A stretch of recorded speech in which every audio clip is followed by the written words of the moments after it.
There we go. There we go. It's gonna be a fucked up VOD, but who gives a shit? Who gives a shit? I just did my entire fucking intro without actually being online. That means I gotta run the fucking startup ads. Shit. Shit, damn, fuck. I'm gonna get yelled at because I'm cursing so much in, like, the first 80 seconds of anything. I don't care. I don't care. I do what I want. I'm gonna throw us to a quick BRB, run the goddamn ad, and then I don't fucking, then we'll do it. Then we'll do the thing. I'm 400 eggs into this goddamn hellscape. No fucking shiny Tauros. Fuck this shit. Hi, Coyote, I love you! Hello! I gotta run an ad real quick because I fucked up, because I was on bandwidth test mode, because I was testing bandwidths for the past 3 fucking days. So I'll be right back. We're gonna do a quick ad, and then we're going back into hell. So I'll be right back. Realize Hajimari no wa atarashii jidai wo. We got a sunrise burning like the fire. I don't remember this. I'm sorry. Either. You cannot stop me from trying to seduce Mascot Bowser. I will seduce Bowser. He will be my husband. And I will marry him because he is sexy. And then I will make him into Bowsette, who is also sexy and can step on me. Thank you. And like, my friend was like, oh, I saw this booth that had all these grahas, and like pointed me toward it. And I went up to them. I went up to this booth and I looked at them. I looked the artist dead in the eyes. I looked him dead in the eyes and said, give me every graha you've got. And they're like, are you sure? I'm like, yeah. I want all of them. Wow, gee, thanks! Now I can call any time whether anything's up or not. I hate telephones. This is why I don't answer my phone ever, because people are just like this. You know, just to chat. No, don't fucking ever talk to me. Don't even look at me.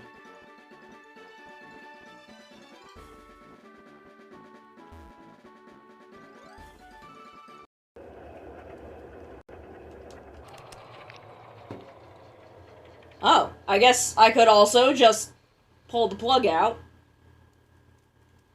Now I have a battery! Now I'm a cat with power! Both literal and metaphoric.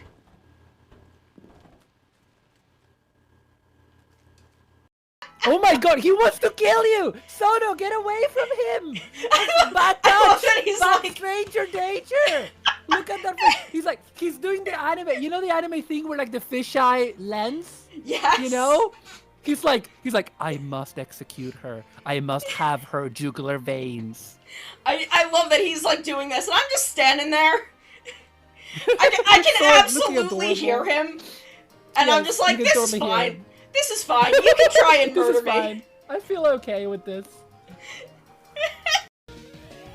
I didn't exclude legendaries from like the normal randomization because I thought it would be funny. And I was right. I was completely right. Oh no, what's going on at Game Freak? Who's freaking the games? Behold my dexterity and grace. That's what I say when I'm trying to pick up girls. And then I fall flat on my fucking face. It's that one drill tweet where I rev up my motorcycle, and when the dust clears, I'm dead face down on the ground. That's me. Oh hey, it's Flick. He's here. Neat. But we're not catching bugs. We're catching girlfriends. Okay, we're back! Hello, Fire Pants! Hello, Coyote! Hello, everybody! I'm in hell. I am suffering constantly, forever. Because as you can see, we are 400 eggs into this bitch-ass Tauros hunt. And we still have no fucking Tauros.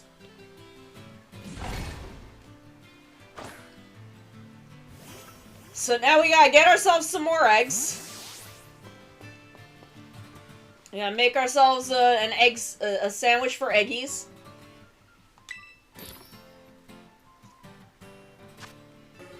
I'm looking into, like, isolated area hunts for certain things, but also, like, I don't know. I don't know, man. We have to get through this Tauros hunt.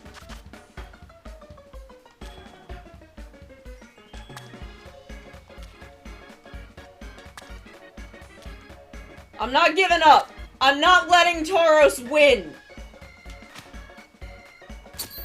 I'm not letting them win.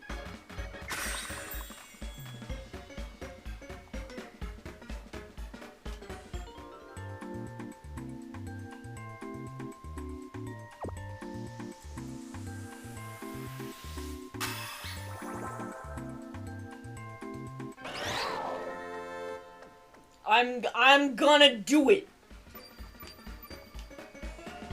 So how is everybody today? How are we doing? How are we? What is going on? I'm going to see Shin Ultraman tonight, and I'm so excited. I'm so fucking excited.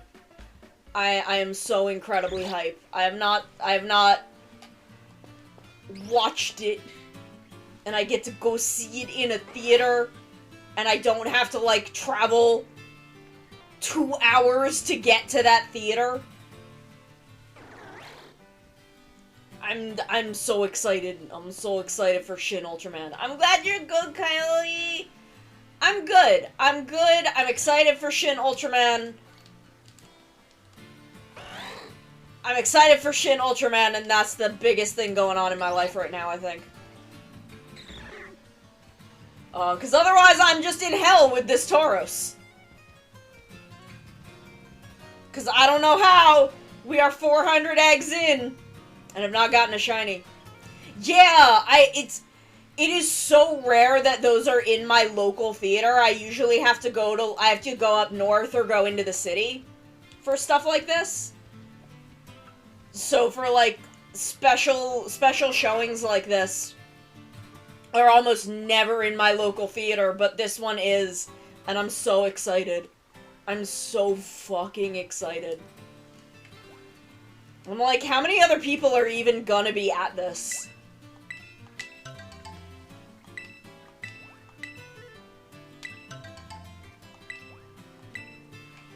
Like, I don't know how many people in my immediate area would even, like, go see this.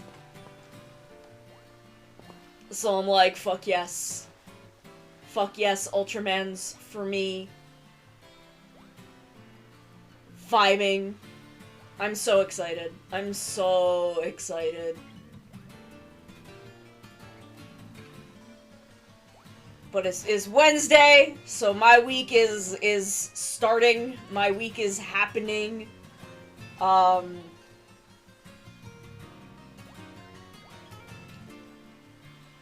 was the last Dawn Brothers?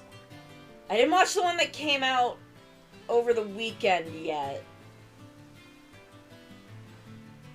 But what was... Oh, the one where they're all pretending to be a family to catch the con man.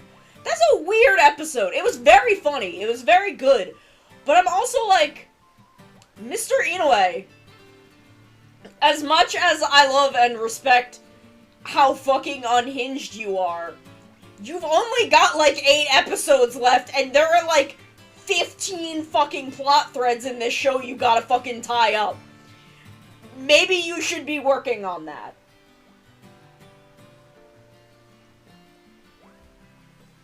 Mr. Inoue.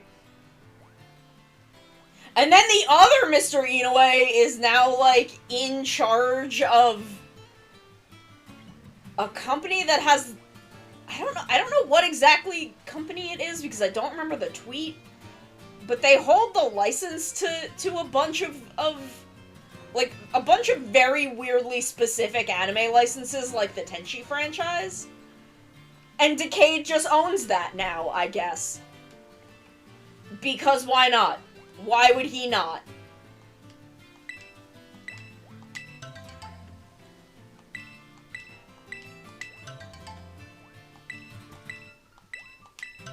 I feel like you can't have the name Inoue and not be just absolutely unhinged.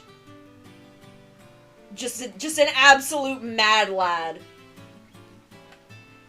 I played a bunch of the Final Fantasy XIV 6.3 content. I still have to do the Alliance raid. But I did the trial, the dungeon and the trial. I'm very excited about that. That was very fun. A lot of good shit there. I didn't realize how much I missed Final Fantasy XIV, because I have not played in months. I genuinely don't think I've played since, like, a couple weeks after the last expansion came out. Or, not expansion. The last patch came out. So, now I'm just like, oh, I want to play again. But it's hard to find time. It's hard to find time in my schedule.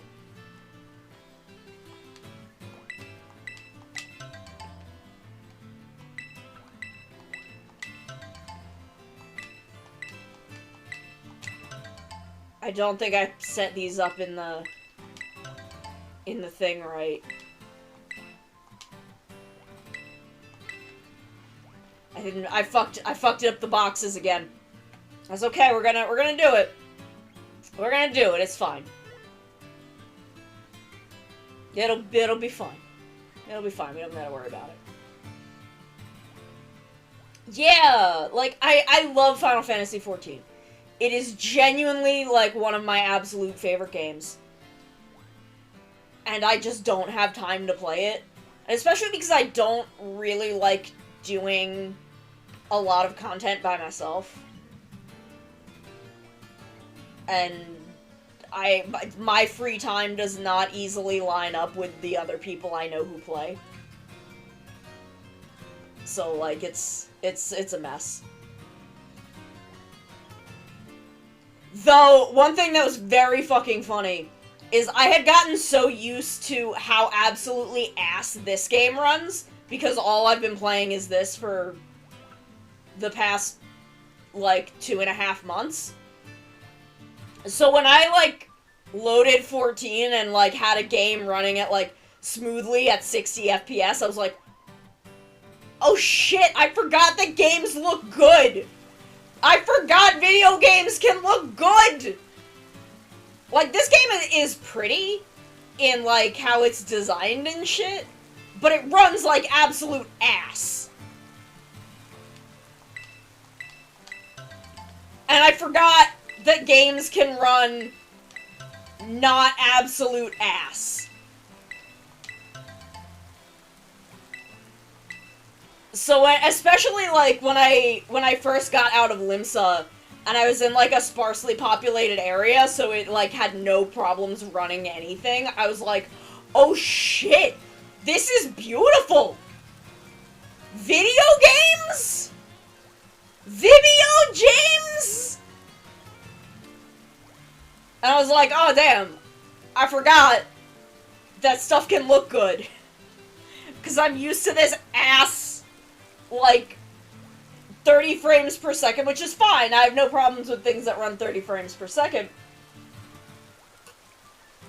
But also, anything that is, like, more than beyond where my 2 Pokemon are asleep right now will run at, like, 2 frames per second.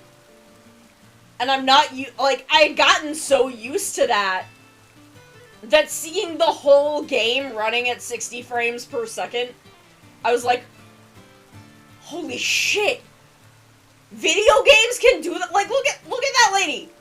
Look at that person walking over there. I got so used to that seeing stuff in the distance, like, move at a frame rate. I was like, wow. Wow. Damn, bitch, you live like this?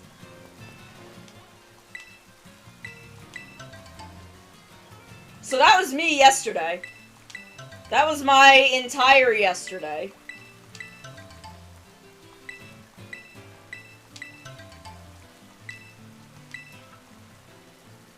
But I love that game.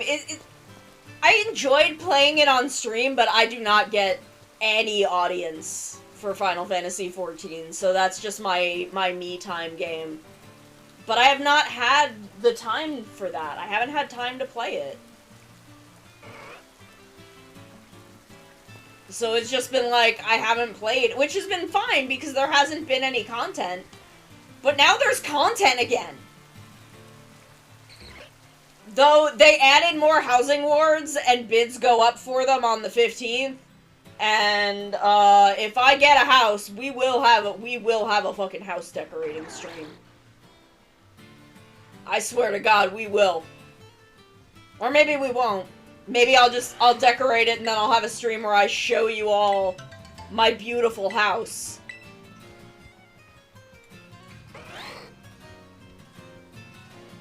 But it's like, house for me? Me. My house. And I wish you could put more than one bid in, because I would borrow money from my free company and put a bunch of bids in.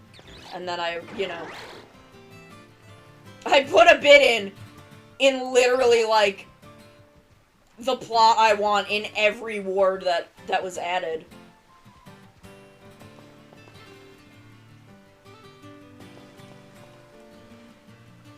Because I'm a feral animal like that, and I want my house in the mist. I want it.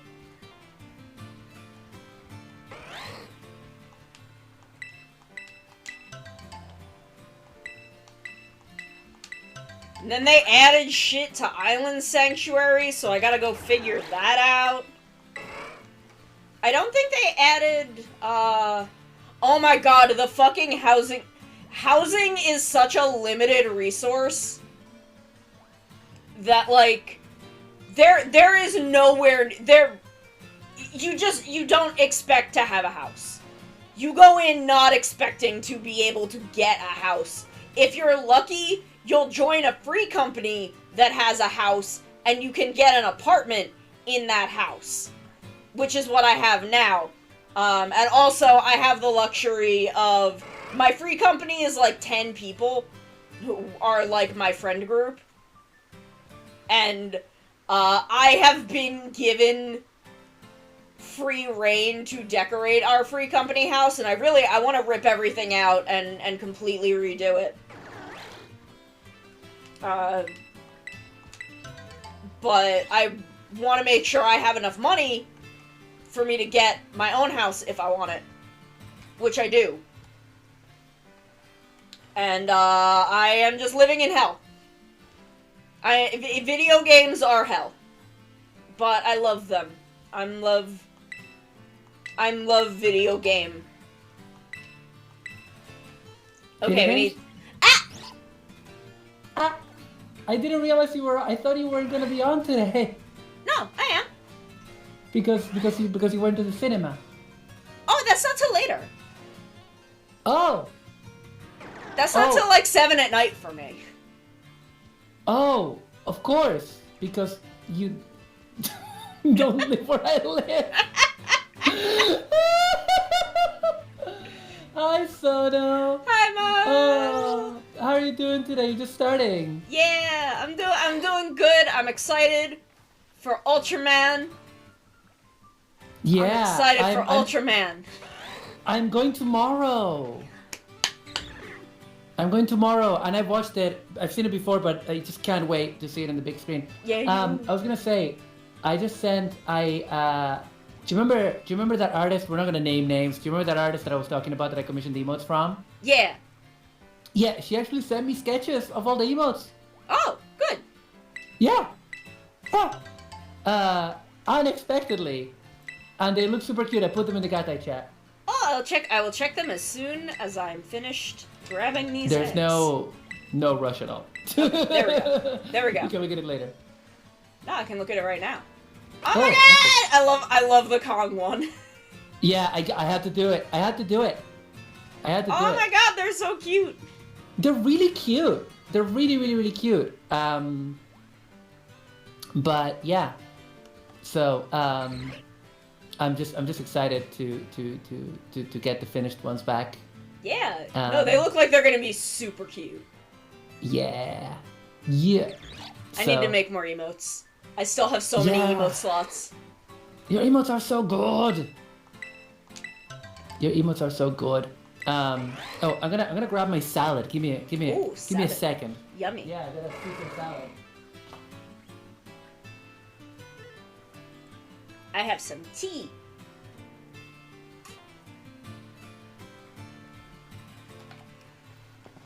Give me the eggs. Give me eggs. I'm here. Yeah, I also have the leftovers of tea from my stream. I'm drinking this. So my favorite brand of black tea is Yorkshire tea, and they do like some flavored versions, and this one is flavored. This one is very specifically biscuit flavor, but you know here biscuit means cookie, right? Yeah. But it basically has the flavor as if you had dunked like a rich tea biscuit into it. And so it's not super. It has like a certain biscuitiness. That sounds so good. It's really good with a little bit of milk. It's perfect. It's the perfect cup of tea. I should got this when I was down in England because I only shop at Lidl, and Lidl don't have stuff that is that British. So the Germans. But I don't know if you were around when this happened, but my GP called me on stream, Sana. Oh. Yeah, my GP called me at 20 to 8 p.m. And I'm like, I was not expecting it. And, you know, I am so grateful for doctors. You know, in this country, like, they work really late and really hard. And yeah, she gave me what I needed, and I'm also feeling better today. I can tell you that privately. We don't need to go over that, but I'm feeling better today. I'm so glad. She's giving me a prescription that might help me as well. So yay! Yeah, no. So I'm feeling hopeful. I got a lot of work done today. That's so good. Yeah. Started learning JavaScript. Nice. And yeah. I tried to learn JavaScript once. Well, here's the thing, right? Did you know any other languages? No. See, that's the thing. I was in high school. Oh yeah. Like the thing about learning a language is that if you do a computer science course and you learn a language as part of that, and you learn an easier language to learn, like Python. Mm-hmm. Python is not my favorite language, but it's an easier one to learn when you need to get to grasp with the concepts. Mm-hmm.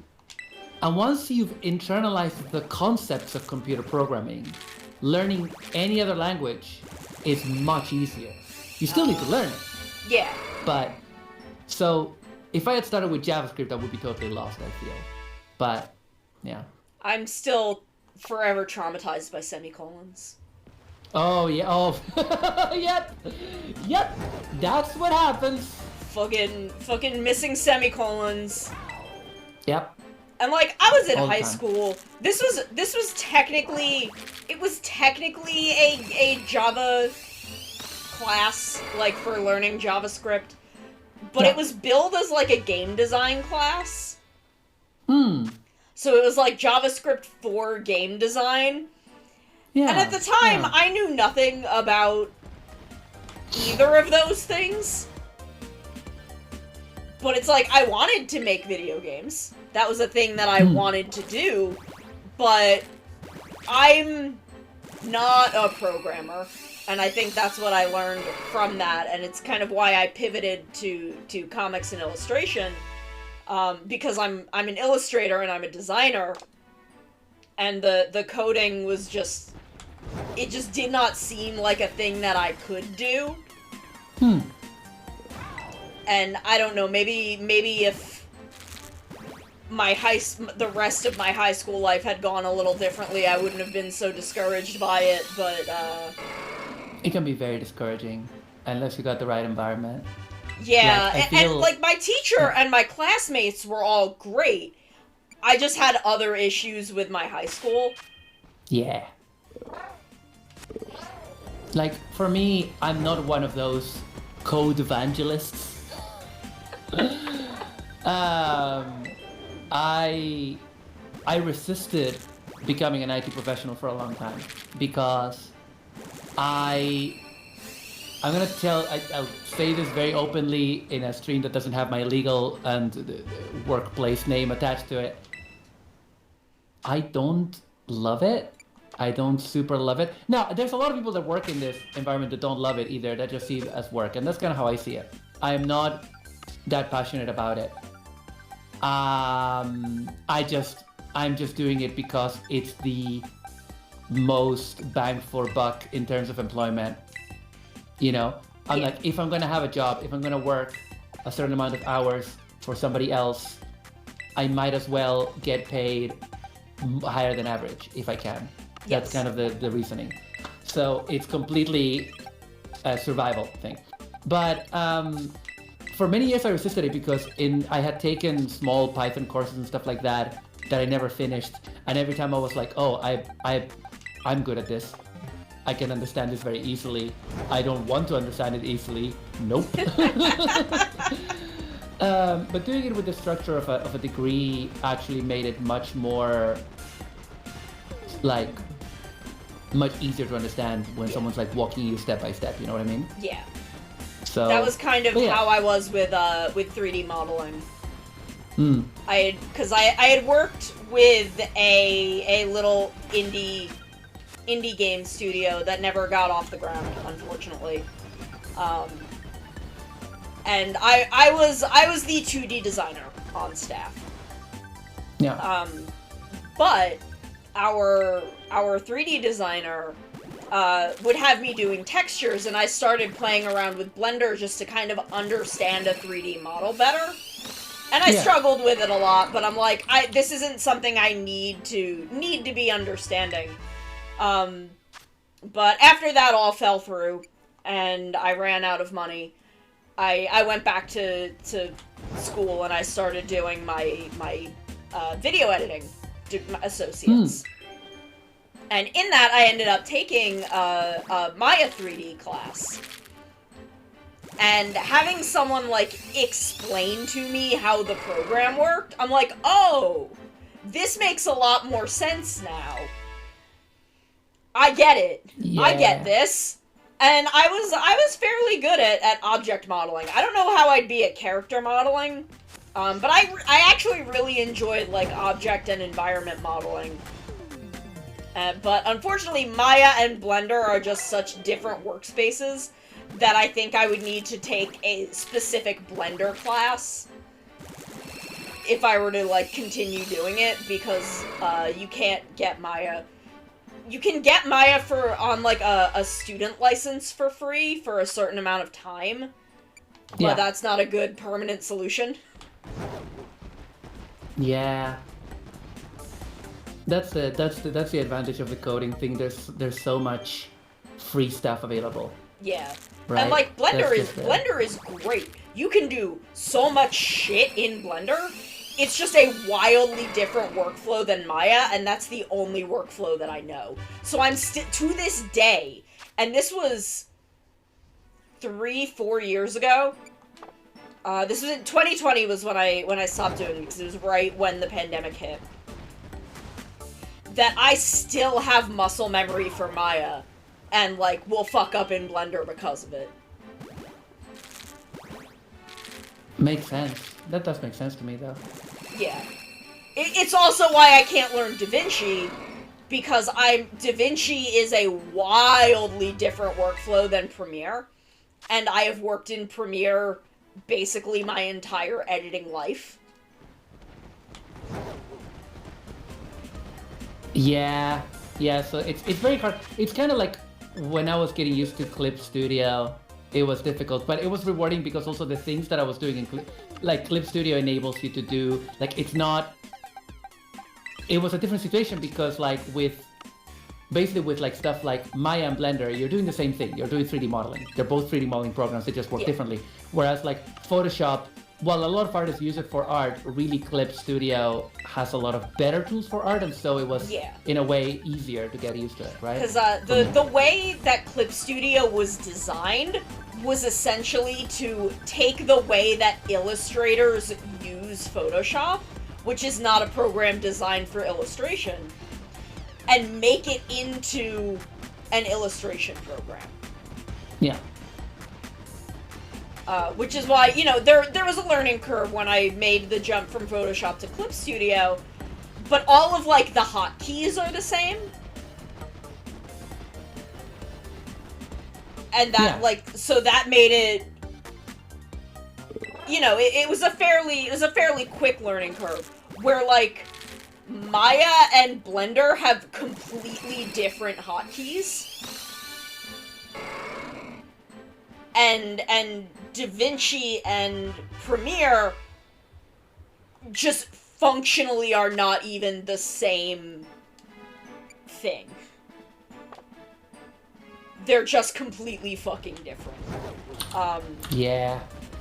Because DaVinci is a node-based workflow, which I'm not sure how to, like, explain that, but if you look at any DaVinci stuff and then look at how Premiere works, like, they're just not even remotely the same thing.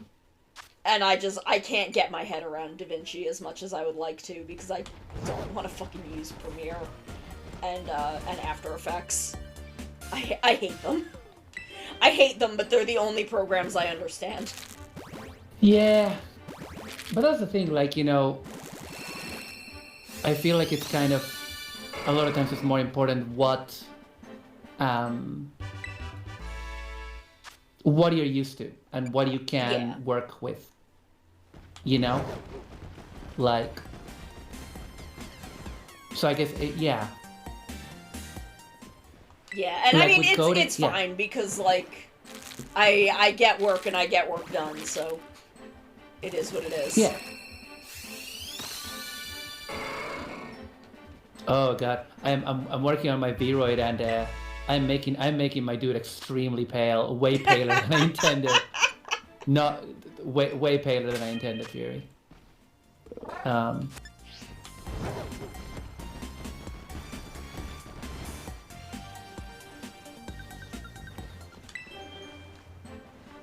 my god, will I ever be free of this fucking bowl?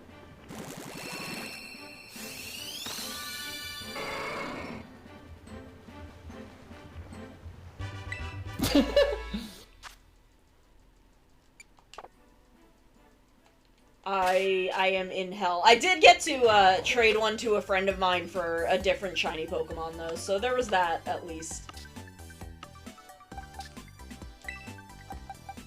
I got a shiny little bread dog. No, you're just here forever, Sana. Yeah, no, I'll show you all my little bread dog that my friend sent me. Look at him, he's toasty.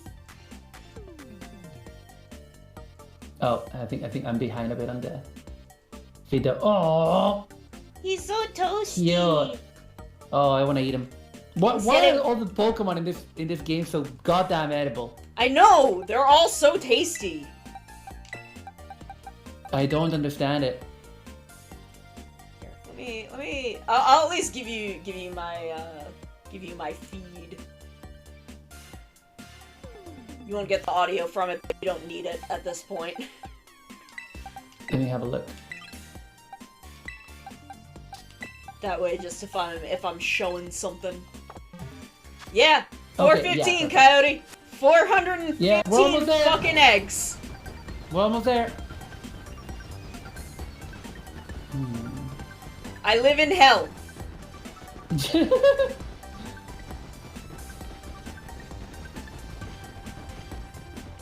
I live in an inescapable hell.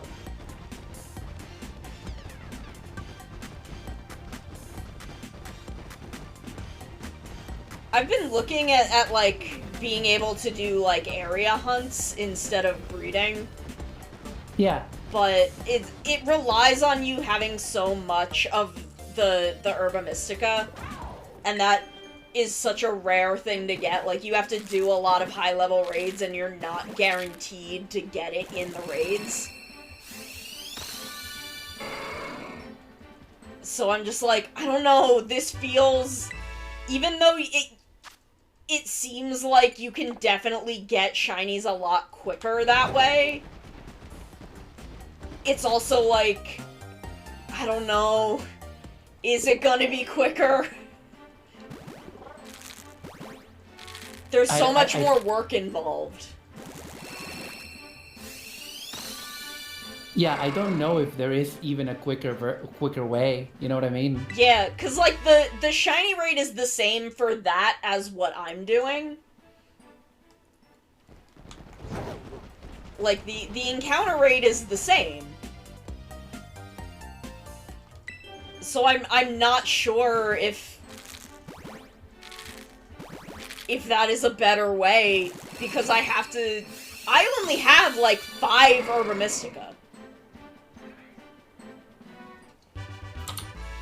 So I don't know.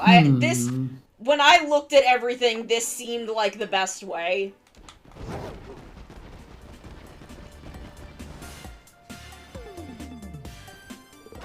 But also, like, oh my god. Next is 420. We're gonna hit 420, bitches! Oh! Hang on a second. The next one is 420. I got the finger on the button. Is it gonna be this last egg right here? That's 420. Here we go. You go, chat. Hang on to your butt. Okay, is it gonna be? Is it gonna be? Is it? Please, God! Please! Set me free! No! I hate it. I am gonna name it 420 though. Oh my god. So no. You're in a heck. You're in a heck of your own making. Yep.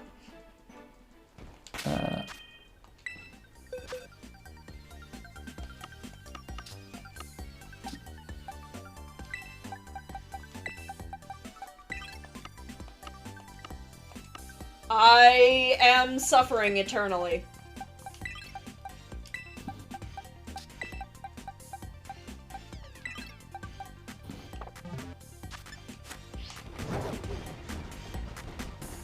I am so sorry.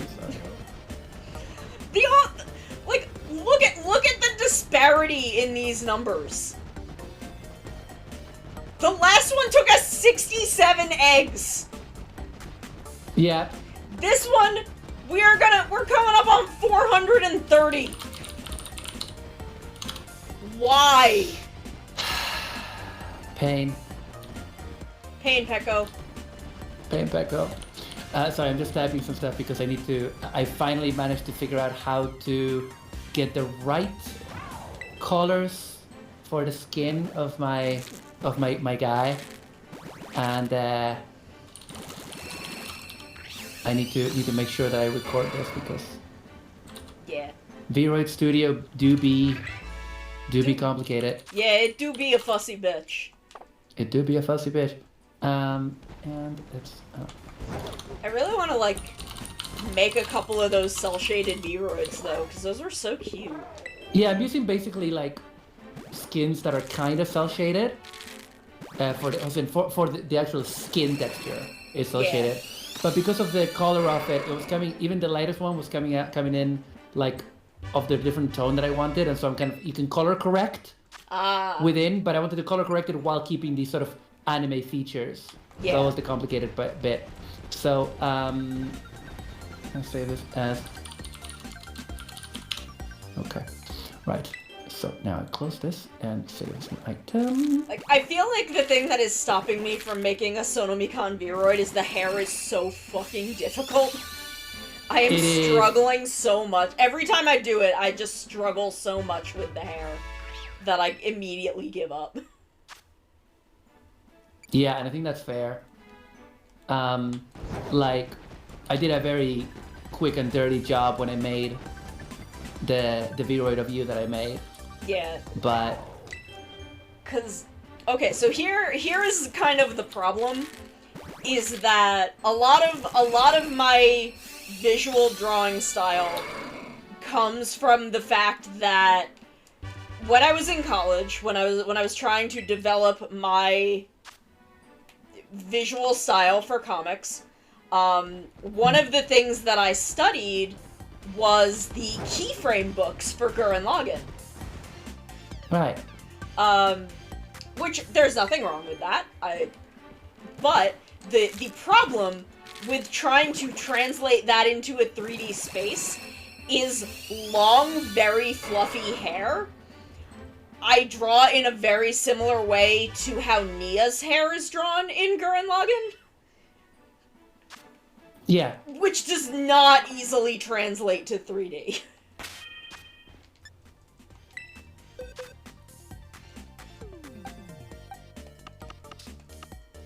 So I'm just constantly like, what do I do? How can I translate this? And then I've even like gone looking, I've looked for tutorials, I've looked on Booth for just a hairstyle that I could buy. Yeah. And there's just nothing.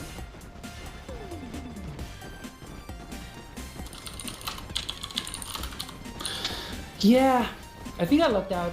I lucked out because my hair is very, it's almost very default in its design, you know what I mean? Yeah, and my problem, so much of my problem is that, like, I need the fluff and volume because my hair is supposed to be a lion's mane. Exactly. So, like, if it's not that, it doesn't feel right. So I tried doing, like, layers in Vroid, and I was getting somewhere with that. It's just I couldn't get not the model texture of the hair, like, not the way the hair is colored, but the actual, like, physical texture of the hair I couldn't get in a way that didn't look really bad. So, I don't know. That's gonna be, it's gonna be a process that one day I will accomplish, but, I don't know when that's gonna be.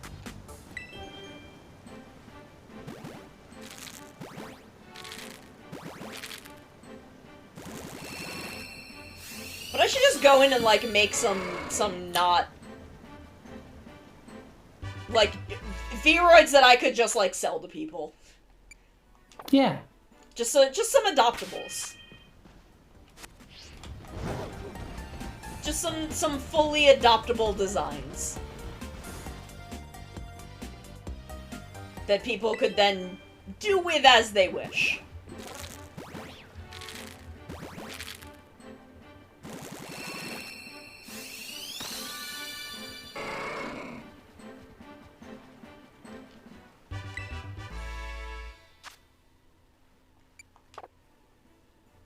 I say that as if I have time for that.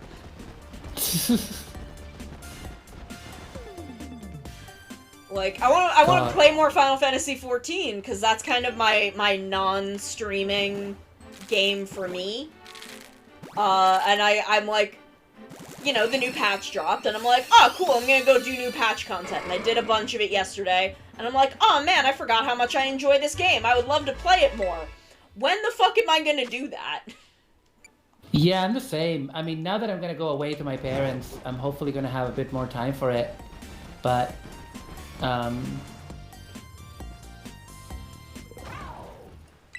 you know, but it's not exactly That's not exactly saying a lot.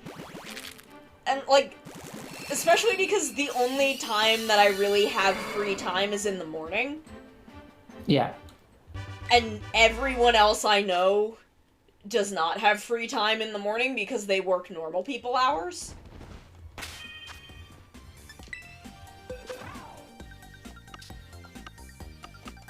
So it's like, oh, okay, well... I have a slightly similar situation where, like, my friends who play... Oh god, why is this not working? The color of the body does not match the color of the face, and I am going insane. I'm going insane.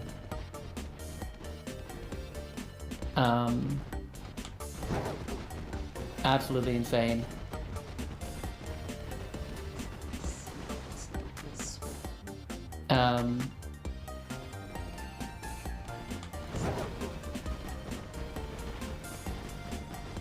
Yeah, everyone's in a different time zone for you. Well, no, for me, like, I have a lot of friends who are in the UK, but the problem is that my guild is a lot of people that don't work because most of them are disabled. And that means that they blow through games real quick. And I mean, if I need help, if I'm going through the game, like whatever, but like it happens very often that they'll play Final Fantasy 14 non-stop for 3 months and then get bored and then they'll just play something else. But yeah, it's not a major problem because I mostly do solo stuff. But yeah. Yeah.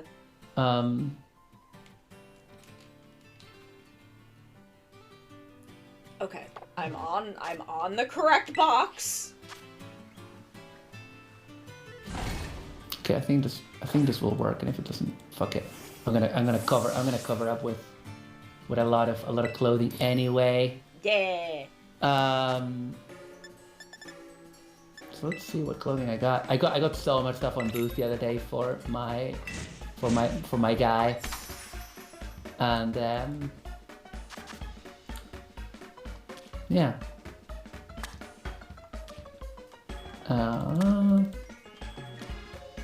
Oof. God, I got a lot of stuff. I need to organize it better, actually.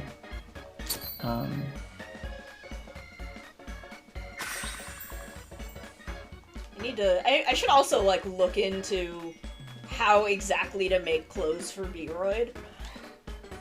Because I could probably do that.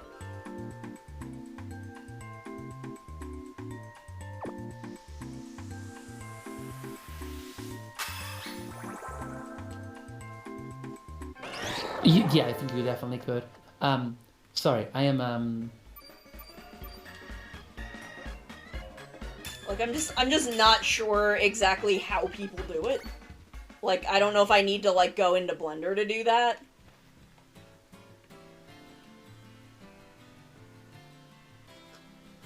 Okay, let me update this to 430. Yeah, but basically what I did when I was doing my 2.0, which is, again, very quick and dirty because I don't do this professionally, is I literally exported it. I drew it all on Vroid, but then I exported them to Photoshop and tweaked. But then I've seen a lot of artists just work directly on Vroid. Yeah, so... I know textures you can do directly in Vroid, and I've done some textures in Clip Studio. Because you can use Photoshop documents. But I'm not sure how to, like, model clothes for Vroid. Yeah.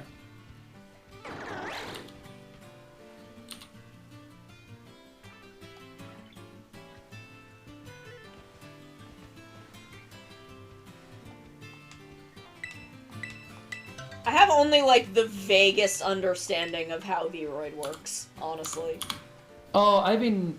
Like, at first I was very overwhelmed by it, but the more I used it, the more... I found it really fun because, like, it's obviously not perfect, and there's a lot of stuff that it could do better or more of. But as a basic creator for VTuber avatars, it's actually surprisingly powerful. Oh yeah, Like, you I mean, can you do saw- a you whole saw how hell I- of a lot of stuff in it. Yeah, you saw how I basically recreated the entire cast of Tokimeki Memorial in a Yeah. modernized way. I'm not saying those are perfect or anything like that, but they're acceptable. You Yeah. know what I mean? And that's already a lot. So, okay. So if I keep going quiet, it's because I'm like trying to figure stuff out with this Vroid. I should probably eat my food.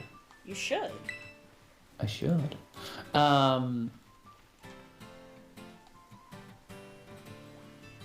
I think I organized things in a way that I don't like. So Oh no. yeah, because I organized things for this model by the name of the creator rather than but what they are. So you have to go into the name to see what they are. So what I'm doing now Oh, yeah, is okay. I am changing that so that next to the name you have the name of the creator. I always do that in the folder that contains stuff because that way I don't miss on a credit. You know what I mean? Yeah.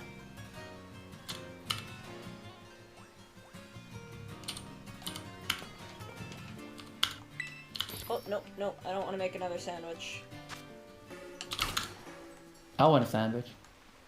I would love an actual sandwich. Ah.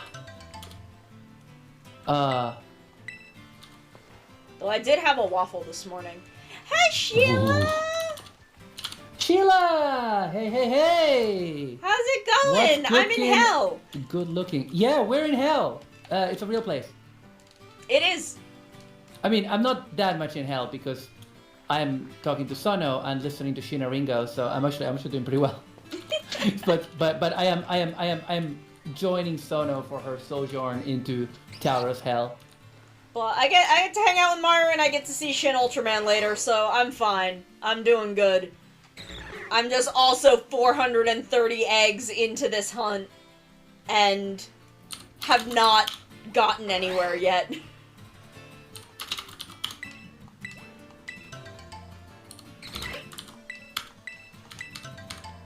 Statistically, it has to get there. Come on. God, I hope. Hi Ichi. I'm so excited for Shin Ultraman. I got scared because Yes, my we're all friend, my going to friend see booked Shin our Ultraman. tickets. My friend booked our tickets and because we were arranging because we're going to see it tomorrow, and she showed me the time from the email. And the time said dub. Oh no. And but luckily she said no. I double checked on the website. The tickets, I bought the tickets for sub. I don't know why it says dub. Okay, yeah, because mine... Does mine say? No, mine doesn't... Mine just says Shin Ultraman on it. But I know that I got the sub day.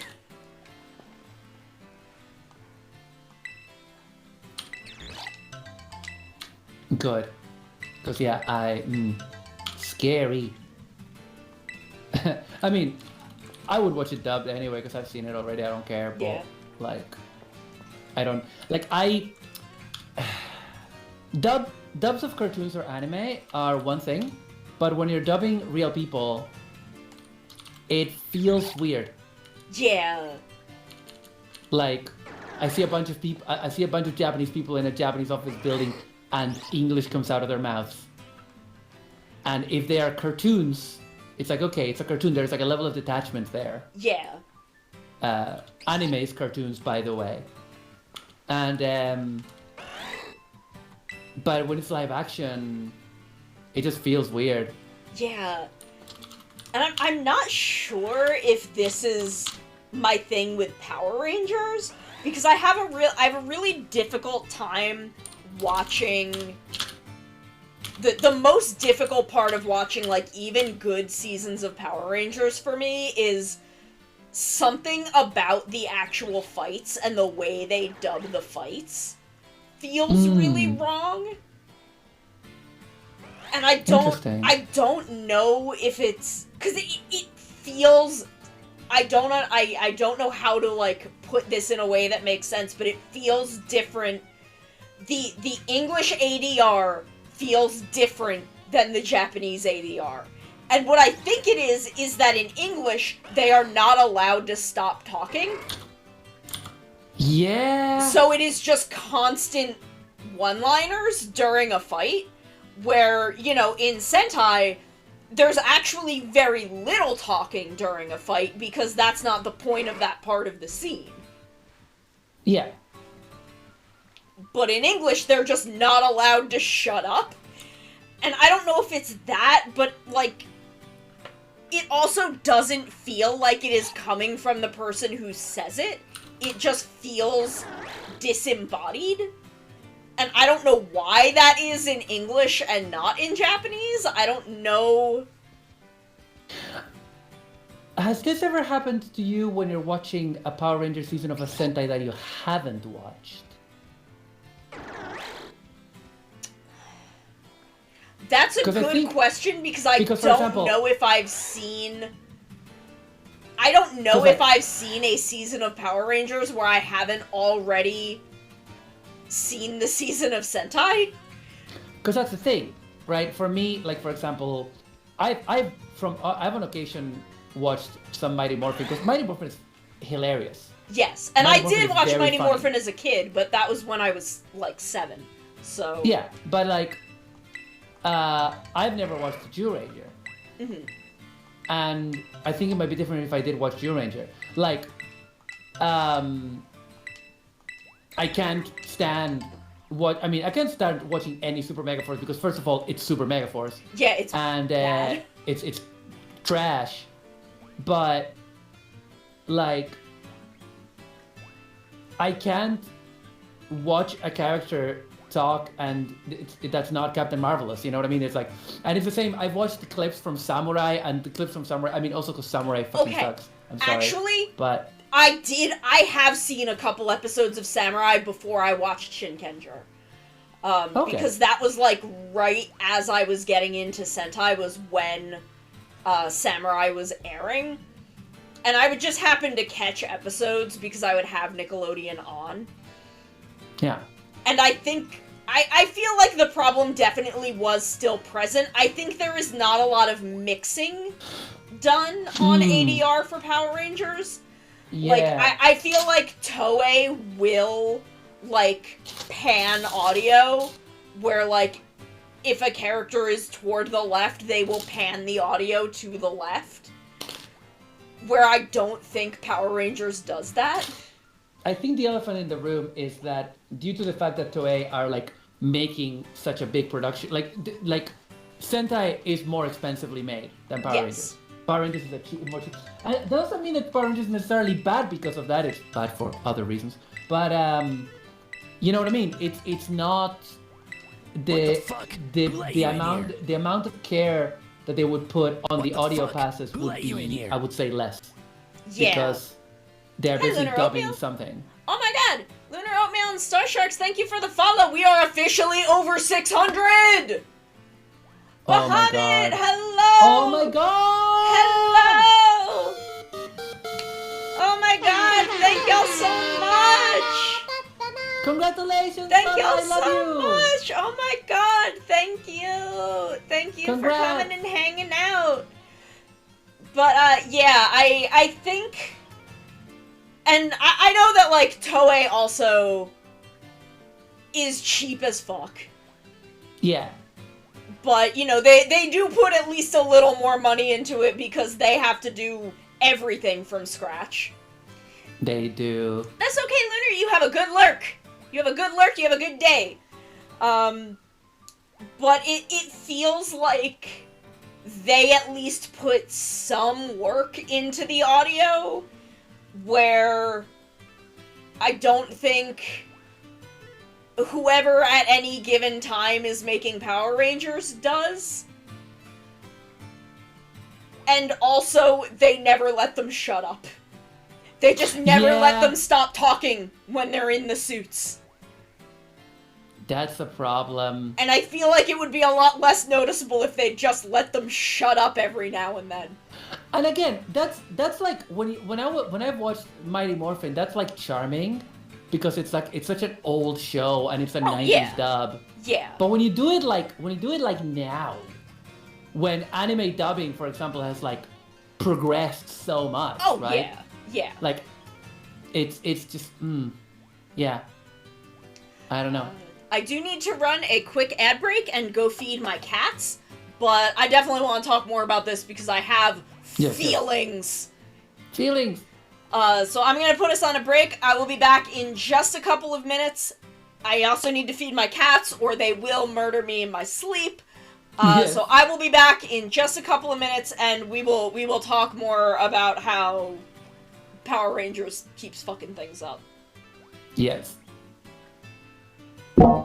Realize Hajimari no wa atarashi jidai wo. We got a sunrise burning like the fire. I don't remember the name. I'm sorry. Either. You cannot stop me from trying to seduce Mascot Bowser. I will seduce Bowser. He will be my husband. And I will marry him because he is sexy. And then I will make him into Bowsette, who is also sexy and can step on me. Thank you. And like, my friend was like, oh, I saw this booth that had all these grahas and like pointed me toward it. And I went up to them. I went up to this booth and I looked at them. I looked the artist dead in the eyes. I looked him dead in the eyes and said, give me every graha you've got. And they're like, are you sure? I'm like, yeah. I want all of them. Wow, gee, thanks! Now I can call any time whether anything's up or not. I hate telephones. This is why I don't answer my phone ever, because people are just like this. You know, just to chat. No, don't fucking ever talk to me. Don't even look at me.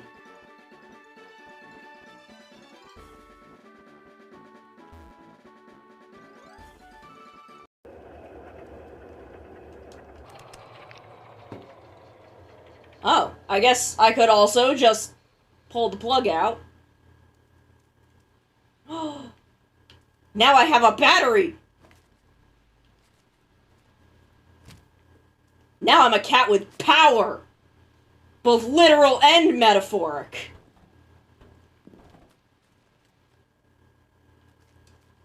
Oh my god, he wants to kill you! Sono, get away from him! Bad touch! Bad stranger danger! Look at that face. He's doing the anime. You know the anime thing where like the fisheye lens? Yes! You know?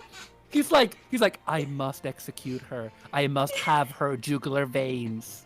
I love that he's like doing this, and I'm just standing there. I can absolutely hear him. And yeah, I'm just like, this is fine. This is fine. You can try and murder me. I feel okay with this. I didn't exclude legendaries from like the normal randomization because I thought it would be funny. And I was right. I was completely right. Oh no, what's going on at Game Freak? Who's freaking the games? Behold my dexterity and grace. That's what I say when I'm trying to pick up girls. And then I fall flat on my fucking face. It's that one drill tweet where I rev up my motorcycle, and when the dust... Hello, we're back! Okay, Sheila, you get some dinner! Oh my god! Yes, we're gonna talk about it tomorrow. You get yourself some dinner, you have fun! You have fun! I love you very much, you have a good time. But yes, like we were saying, yeah, Power Rangers does have a little bit of the, for kids, and therefore we can be cheap energy with, frankly, just about everything. Hi, Aniki! Hello! And I feel like, you know, some seasons do a little better than others. Usually, the first season of a new owner of the IP will, like, do a really good season. And then after that, kind of slowly stop caring. Except Saban. Saban has never once given a shit. Yeah. And, like, I'm sure there are good Saban seasons, I just don't know what they are because I've never watched any of them. As I said, Mighty Morphin's okay. I think like that first run, like Mighty Morphin to like Lost Galaxy are highly regarded aside from Turbo.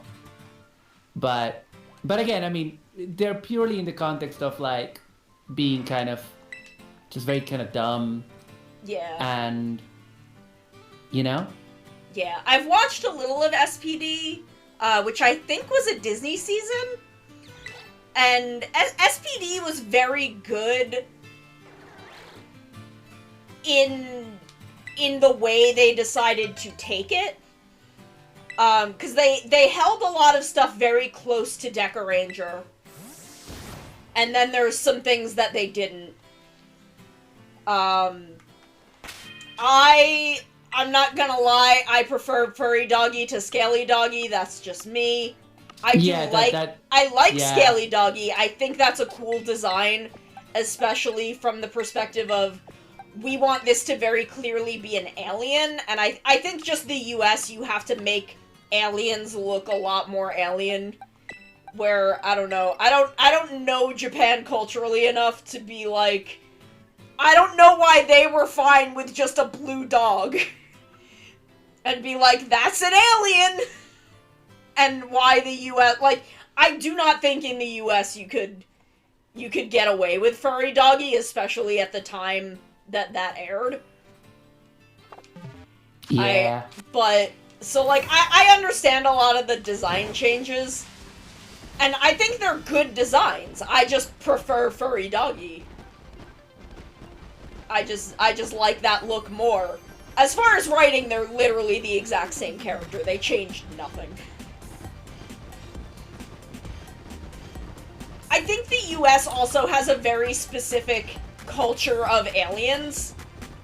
Like how aliens exist in our pop culture that just doesn't exist in Japan in the same way.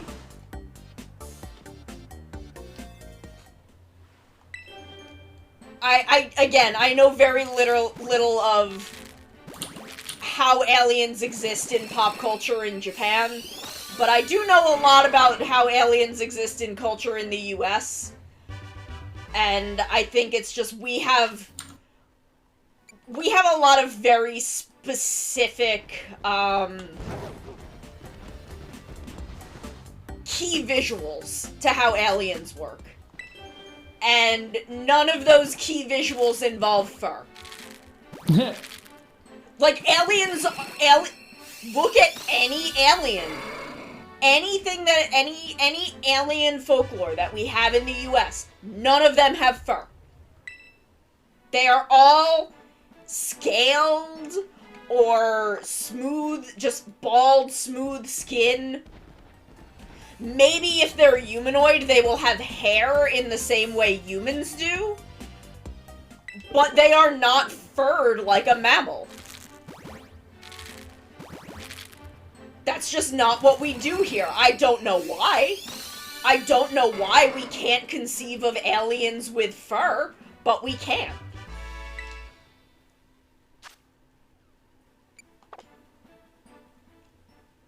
And I think that comes back to our initial pop culture view of aliens being like Roswell and E.T.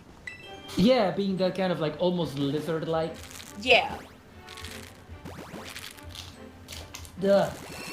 Where, I don't know, I feel like Japan just doesn't have that kind of restriction.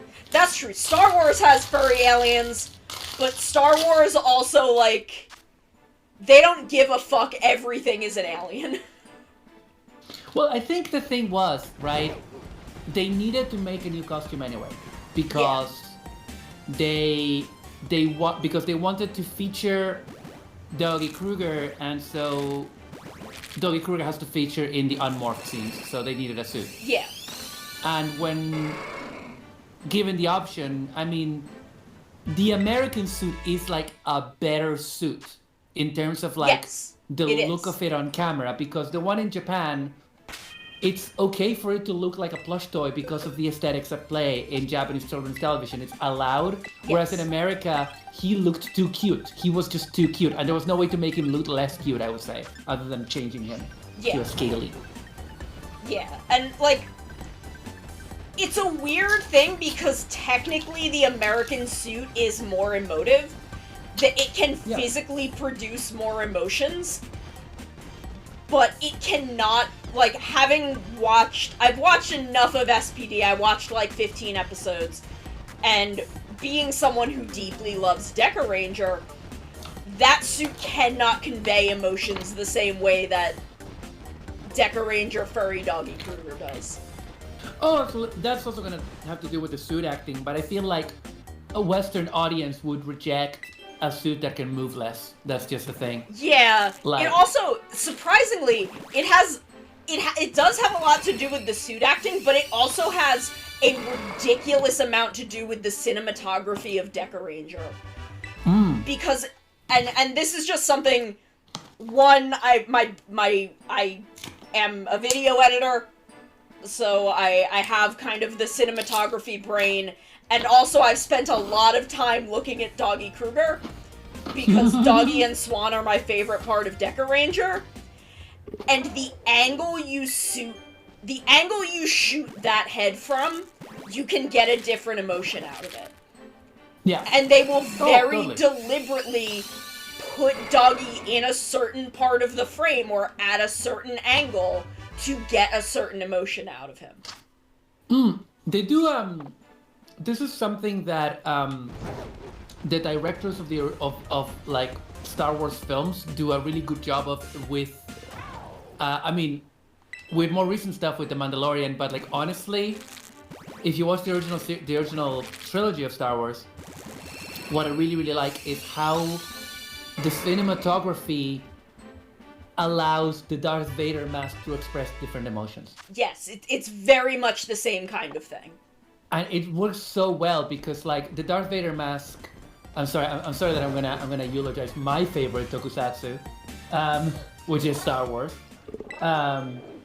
But like the way that they shoot Darth Vader in a lot of like Empire Strikes Back and New Hope is they shoot him from like the eye level of other characters a lot of the time, so they're looking up at him because he's very tall. And his head, the Darth Vader face kind of points upwards, you know, like the chin kind of points, the other way? Yeah. Slightly. And so it's very imposing. It's like this terrorizing mask that you're looking at that is above you. And it's kind of this death's head skull, right? It's this skull with a Nazi helmet. That's what it is. It's a gas mask skull with a Nazi helmet. So it's inherently very scary. And in Return of the Jedi, they need to, like, after the big revelation of The Empire Strikes Back, of him being Luke's dad, they need to humanize him a bit because the point of the movie is that Luke is trying to redeem him, and Vader does redeem himself to a degree. And so there's a wonderful, one of my favorite scenes in all of Star Wars that nobody ever talks about for some inscrutable reason, is the scene where Luke, I'm sorry that I'm just talking about this, by the way. That's okay.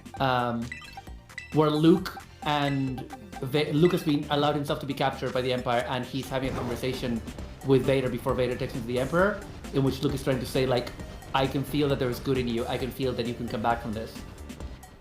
And they have an argument. And in the argument, through the way that they shoot and through the way they do the suit acting, you can see that by shooting him downwards and by Vader kind of like hunching over, you can make that horrific mask look like a prison for Darth Vader, look like an emotional prison. So he looks sad, even though the mask does not change, it just changes how you're shooting it. Yeah. And that's just wonderful. That's just really, really good. And even at the very end, when he saves Luke, you can also see like the pathos in there. I don't know. Yeah, there's a lot that you can do with cinematography with suits that I feel the Power Rangers just doesn't have time to figure out, I guess. Yeah, and it's I think I don't know a lot of the staff on Power Rangers. I do not know staff on Power Rangers the way I know staff on Super Sentai and Kamen Rider and Ultraman. But especially directors, all of the current directors have had somewhere between 5 to 20 years in this fucking franchise, where they know how to shoot a tokusatsu in order to evoke something. Yeah. Because, like, yeah, this is not a franchise that is high art. This is not a genre that is high art. But you need people to care about the show in order to get them to want to buy the toys. Yeah. Which is why the show still has to be good, to a degree. Because if the show is bad, the kids aren't gonna want to buy the toys. And that's kind of a problem that Sentai has had for a while. Where, again, even the shows that there is not a Sentai that I have watched that I think is bad. There are a lot of Sentai that I think are less good, but there are none that I think are just bad. And there are very few Kamen Riders that I think are just bad. Yeah.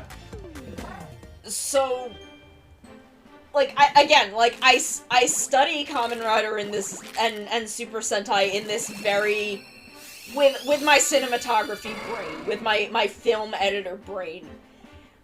And damn, Geats is doing some wild fucking bullshit that isn't really that wild, because, like, there is nothing inherently wild about a match cut. Match cuts are basic-ass cinematography 101, but Tokusatsu uses them so infrequently that, like, the fact that Geats has used, like, 5 match cuts over the course of, like, 20 episodes, I'm like, holy shit, they're pulling it all out for this one. Yeah, right? Because they just don't do that.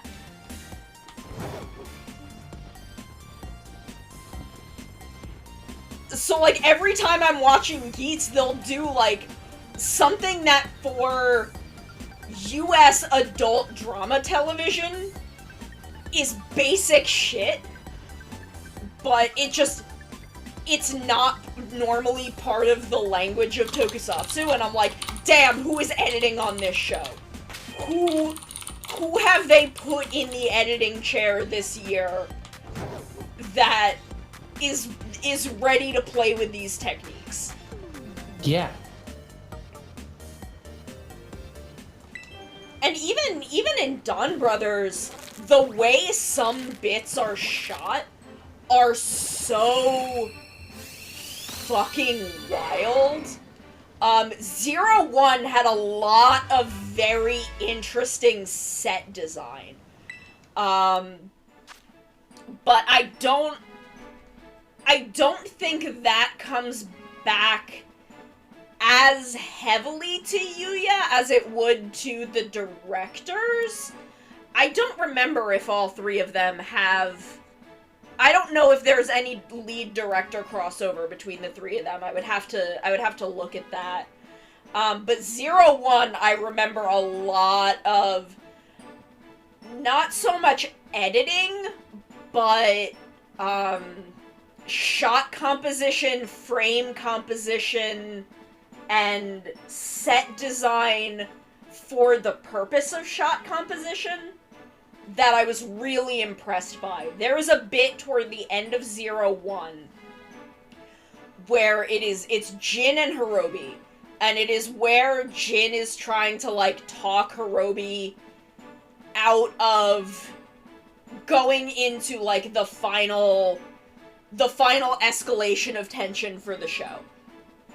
And they're in this really weird space that had a lot of it had a lot of, like, red cloth draped all over the place, but it was outside, so it was over, like, beams and ladders and shit.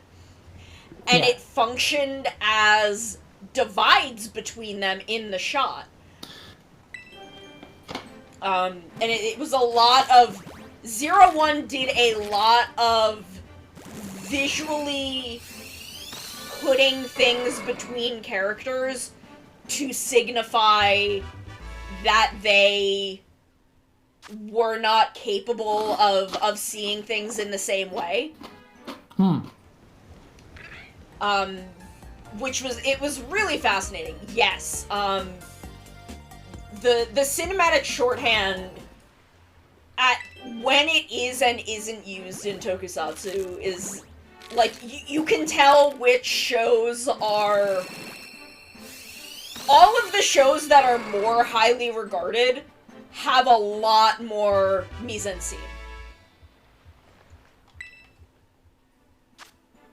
It's kind of buck wild. Like, I think about Drive, which is... My feelings on Drive are so complex, but it's not a good show. It's not. It's just not. And the visual style of that show is absolute fucking garbage. It's just bad. It's bad to watch. Because it is a police procedural that is poorly written and has the visual style of a Japanese variety comedy show. So every piece of that show is tonally dissonant.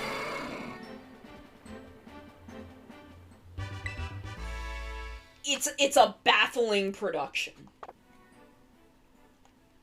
Where, like, I think about Dawn Brothers, which is unhinged. The show is absolutely unhinged in every possible way, but its visual language is immaculate.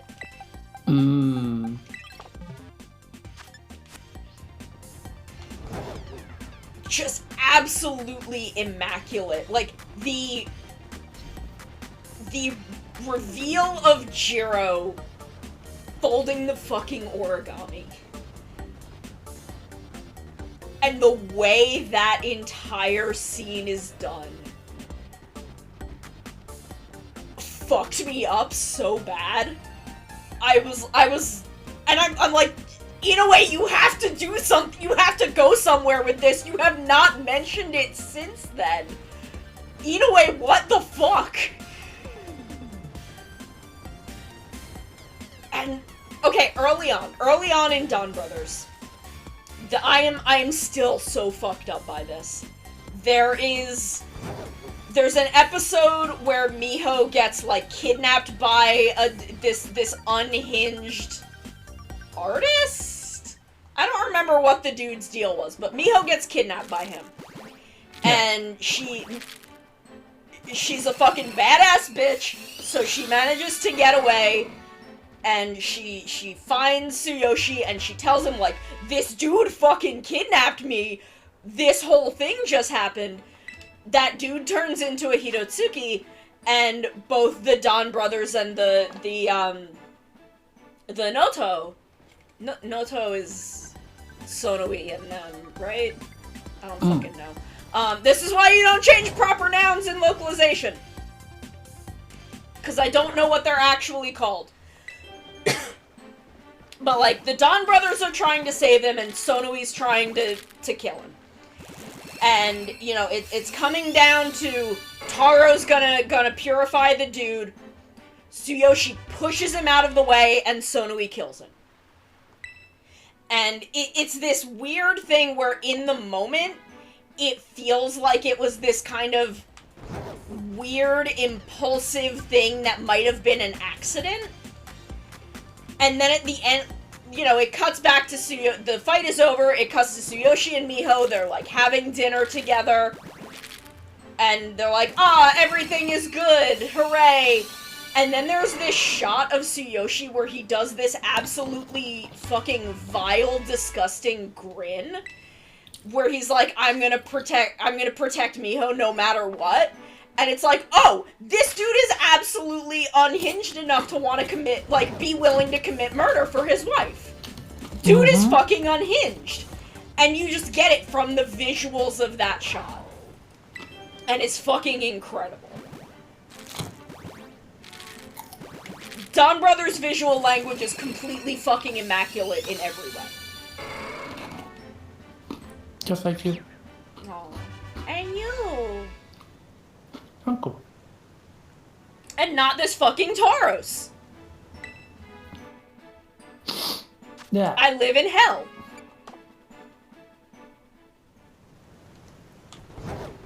We are over 450 eggs into this.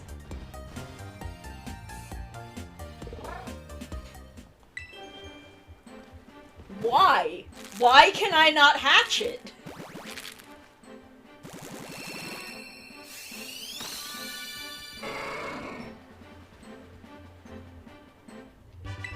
Why? Why is this happening to me?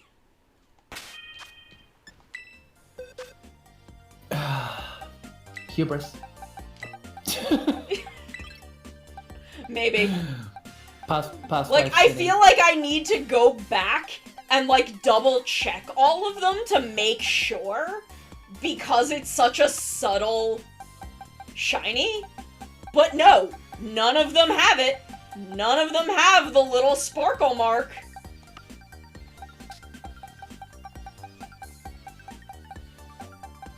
I hate this. I live in hell.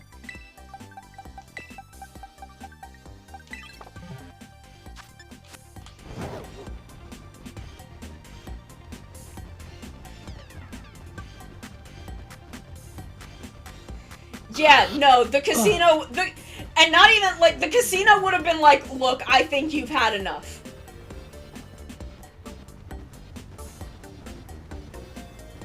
The casino would be like, look, you don't need to lose any more money. Please go home.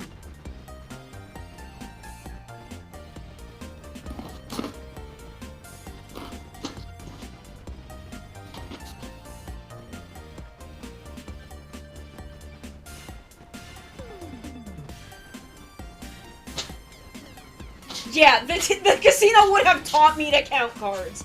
I'm actually, like, fairly good at blackjack. I munched, and, my jaw clicked. Oh no!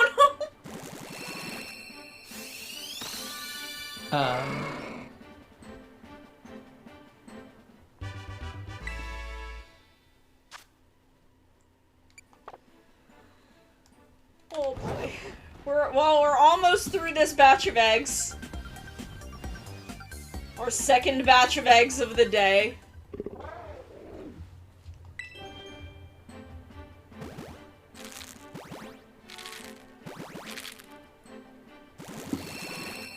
I live in perpetual suffering.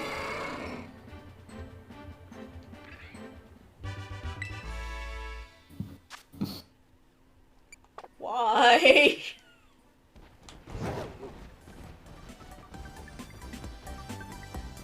What other visual... Okay, actually, there was a weird bit of visual language in 01 that I thought was going to amount to something and never did. And I'm fine that it didn't, because I'm actually very pleased with where Shesta went as a character. But there's a bit in the opening where it's the bit of the opening that, like, highlights Shesta and the vice president, and I don't remember what that other guy's job was. But the portrait falls behind Shesta, and she's all in red, and she is then blocking Aruto in the portrait, and the background around him is red. And for a good amount of 01, I thought it meant that Shesta was going to be a major villain. Huh. But a lot of the stuff in the opening is not necessarily intentional. Like, Azu being in the opening, they were like, yeah, we're gonna put that in there, and we'll figure it out later. But, if you go back to the opening of X-Aid, the fact that they never took the eyes off of level 2 Kamen Rider Laser, even though we see in the show that after Kiria died, there were not eyes on the bike anymore, was what convinced me he was going to come back, and I was right. So I think there are... I think Gaim... People also said that a lot of Gaim's opening had foreshadowing. Metaphorical. But, I think there is a degree, because the trajectory of a Kamen Rider show can change so drastically, I would consider it a pro-gamer move, Vici. But because the trajectory of a Kamen Rider show can change so drastically over the course of its production, I feel like you've got to take basically all of that with a grain of salt. Yeah, absolutely. It's kind of part of why I stopped watching stopped reading, like, the pre-show press release materials, after Drive, because Drive's, press materials were not indicative of how any of the characters actually were in the show. And I was like, okay, cool. Because a lot of people said a lot of things. I don't even remember what a lot of it was, but it was annoying. Kind of about the way characters in Drive were described in press releases, and it turned out to be, like, nothing in the show. And then, the toy catalog leaks for Ninja not long after, and how fucking obnoxious people got about that, I avoid that stuff like the fucking plague at this point. Because I just find it all really obnoxious. A lot of that stuff, like, because of how, the complexities and production timelines of these shows, which are made on such a tight turnaround, right? Yeah. I feel like they change a lot of stuff on the fly. They might have, like, a lot of ideas, but then they'll go like, oh, this actor is so good, we want to do more stories with this actor. We want to do more with that character. And so that character changes. Like, I mean, the best example of this for me is that the Double and O's Kamen Rider movie is the best example of this, because the Double section is fantastic. It's the skull, I think. Yes, right? that's Message to Double, which I can talk for 50 years about. Yeah, really good. The O's part of that movie, absolute garbage. Thanks Inoue, because it was him. Yeah. But the reason why it's garbage is because Inoue was not one of the writers for the show. I'm pretty sure that the Double bit was written by the Double writers. Yes. But Inoue wrote the O's bit, and Inoue did not work on. Inoue did not work on O's. So when you watch that movie and you look at especially the way that Eiji and Ankh behave, I mean, aside from the fact that, like, a lot of stuff from that movie contradicts the show, but whatever. Yeah. Whatever.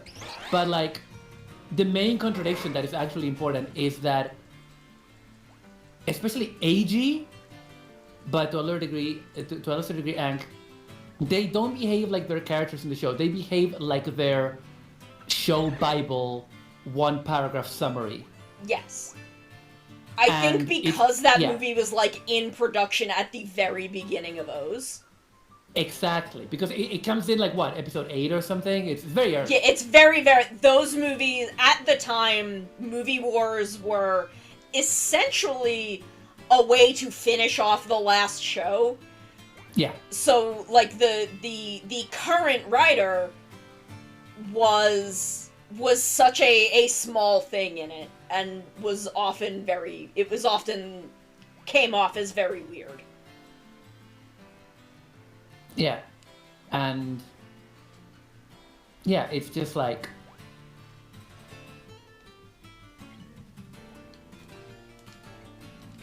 So it came across as really very, very strange at the time. And you know, one of the biggest examples for me is Dan Carotto, because he was not supposed to be the character that he was in X-Aid.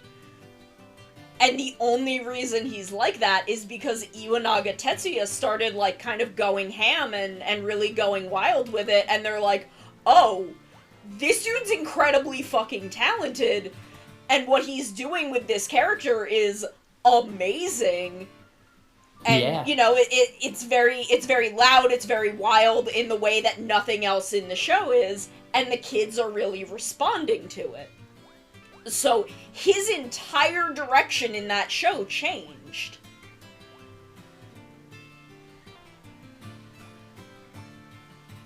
So it's I don't know. It's the pre-release stuff. I don't like engaging with it anymore, and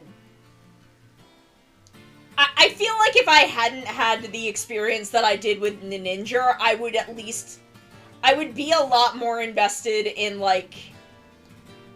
Okay, the only thing that I tend to know going into the next show, not even the name of the show, none of the actors, none of the suits, usually the only thing I know is who the writer is.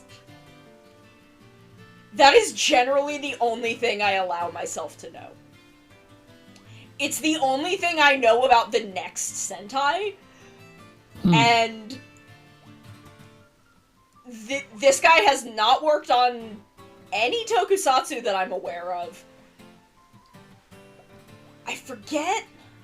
No, he has. But I don't remember what it is. But I know that he worked on the live-action Kakegurui, and did the screenplay for the movie. The live-action Kakegurui movie. And I'm like, damn, I hope he brings some of that fucking energy to this show, because...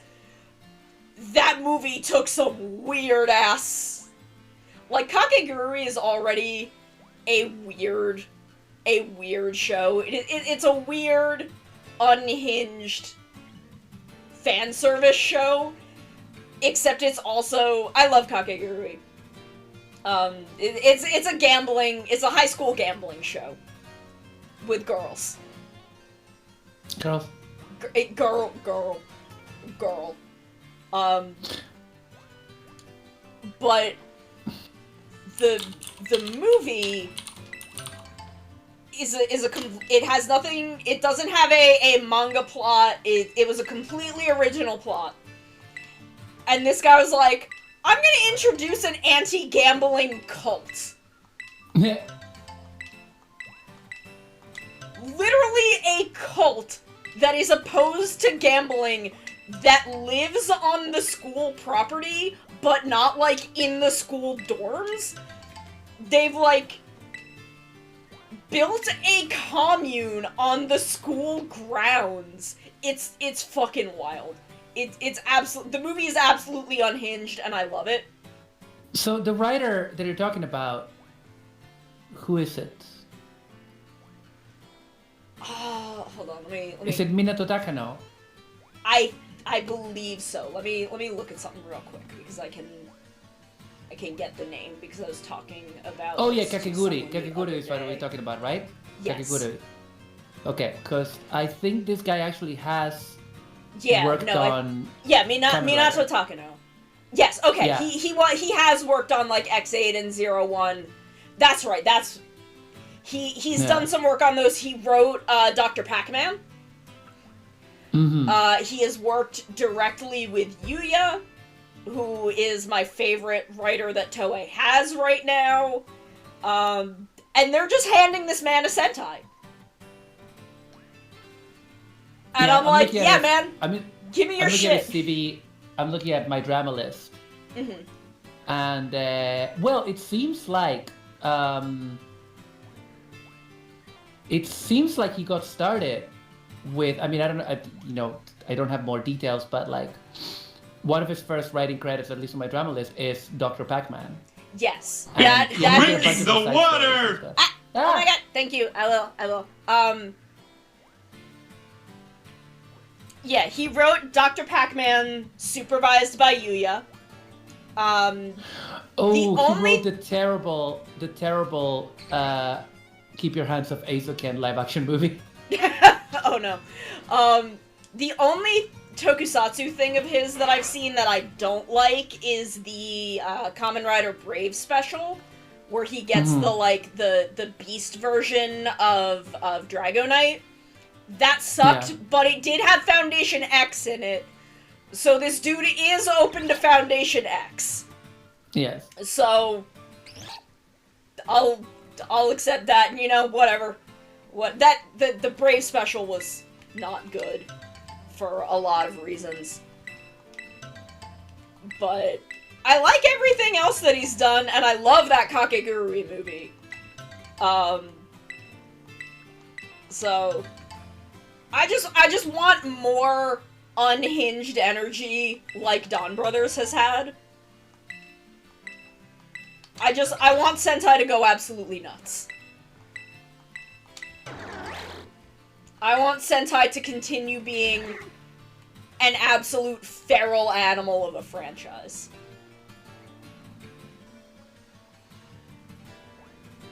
And I think if they keep doing kind of what they've been doing with having legacy riders incorporated into the toys, if they can move toward doing, like, CSM changers for Sentai the way they do for Rider, I think they could increase Sentai's profits, because I genuinely think that a large percentage of Rider's profits come from CSM. That's the fancy collector's versions of the belts, right? Yeah, the really expensive ones. I would, if I had the money, I mean, we're talking about Sentai, if they did CSM for, like, Changeman and Flashman, I would buy those. Yeah. And I'm sure that Japan is full of fucking boomers who remember 80s Sentai. Oh, and absolutely. who would buy those. You know? Like, I'm gonna give you some numbers. I'm gonna give you some numbers, because I have these numbers just sitting around. Both of these numbers. Because I'm fascinated by some numbers. Now, Zia, Q3, October to December, 9.6 billion yen in sales. So that's the beginning of Zio. The end of Zio was 9 billion in sales. And the reason I think the end of Zio has 9 billion in sales has nothing to do with Zio. You want to know why I think that quarter had 9 billion in sales for Kamen Rider? Because that's when the CSM Blade stuff was coming out. That's when CSM Blade and Garen were announced. I think Blade was coming out and Garen was announced and was getting pre-orders. That's why the end of Zio has 9 billion yen in sales. Because it's not just Zio stuff. It's all of Kamen Rider. And Blade is well-loved.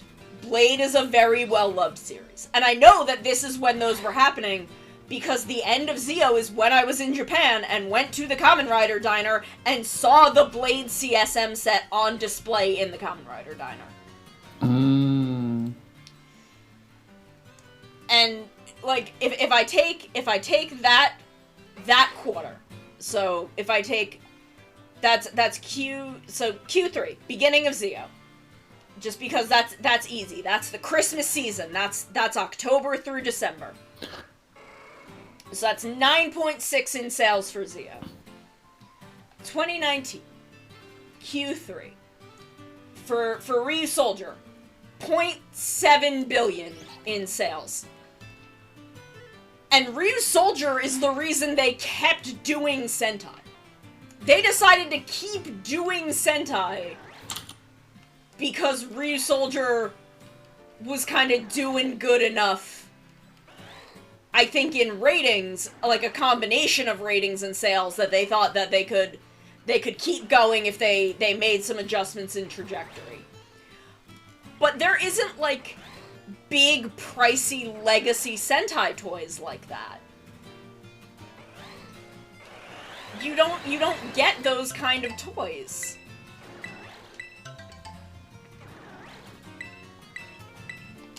And I think that if they did, they could make up a lot of those sales. Yeah, I don't know why they don't do that.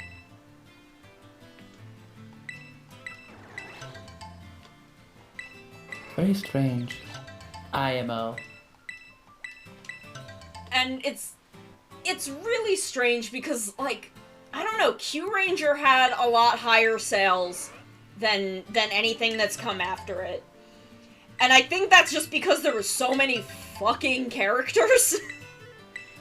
Yeah. That there was just more merchandise. But, I don't know, I look at these numbers, and I look, like, this is kind of why I want to do a deep dive on this. Because I'm kind of interested in, like, what factors are making these numbers go up and down the way they are. Because, like, if you look at the full year earnings, Drive and Ghost are the only shows from O's forward that have under 20 million in sales. Most of them are between 25 and 30. Drive and Ghost are 17 and 18 billion yen in sales. But the reason for that is because that's when Yokai Watch hit. All the kids went over to Yokai Watch for a couple of years, until Yokai Watch's popularity kind of evened out.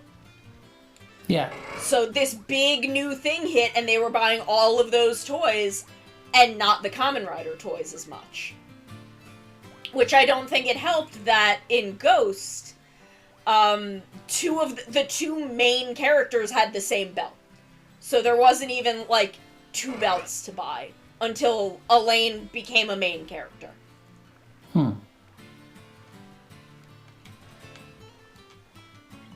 Like, there's just so many really interesting factors there that I would really love to dig into that. Bite into it. And just get that good information. And, like, really take a look at what is really fucking up Sentai's sales. And Taka of Kotetsu Toys Japan definitely a while ago had done a video on what he thought was up with it, and I would love to take another look at it, because I haven't really looked at it since I've thought about this in this way. Yeah. Honestly, so I would love to kind of look at that. He's like our best source of that kind of information. Yes, he absolutely is, and he's very willing to like talk about things, like, with people. Like, when I was rewatching Gokaiger last year, when Bosco and Guy are first introduced, that's in very, very close proximity. That's within, like, 1 to 2 episodes. Is they introduce Bosco, and then they immediately introduce Guy. And I was wondering, because I knew in the US fandom, I knew in specifically the US, but I guess English-speaking fandom in general, when the magazine scans came out, it was Bosco and the Gokai Silver suit, but not Guy. So a lot of people thought that Bosco was going to be Gokai Silver. Yeah. And I had been curious, like, oh, I wonder if that was kind of the same in the Japanese-speaking fandom, and I know that Taka loves Gokaiger. It's his favorite Sentai. So I'm like, let me just shoot him a DM. If I get no answer, you know, he's a busy guy. Not a huge deal. This is just a thing I'm curious about. He got back to me, like, within an hour. And apparently, no, the Japanese-speaking fandom had no... They didn't think it was gonna be Bosco. I don't know if maybe, like, they had seen actor announcements or something that we hadn't seen. But apparently, no, they really didn't think it was gonna be Bosco. So I'm just like, oh, that's really interesting, because the way that the episodes are structured, I don't know if this was maybe, like, kids, but that's mostly the adult-speaking fandom. The episodes are very much structured to make you think that he might be. Yeah. So, I don't know, I just found that interesting, and Taka, like, if you're cool with him, then, you know, he's pretty open to answering things. Hi, Gio! And participating with the English-speaking fandom, and I appreciate that about him a lot. I really respect that, because, like, I feel like one of the problems that happens and this is something it's common to Toku and anime fandoms for obvious reasons. Yes. But, like, is the fact that, like, we, in the English-speaking world, we take certain things for granted. And even a lot of the times we're like, oh, Japanese fans think this. Yeah. You know? And it's usually just like word of mouth, or like someone knows a Japanese fan that thinks this, you know? Yeah. And it's not necessarily helpful. You know? Yeah, so it's not representative.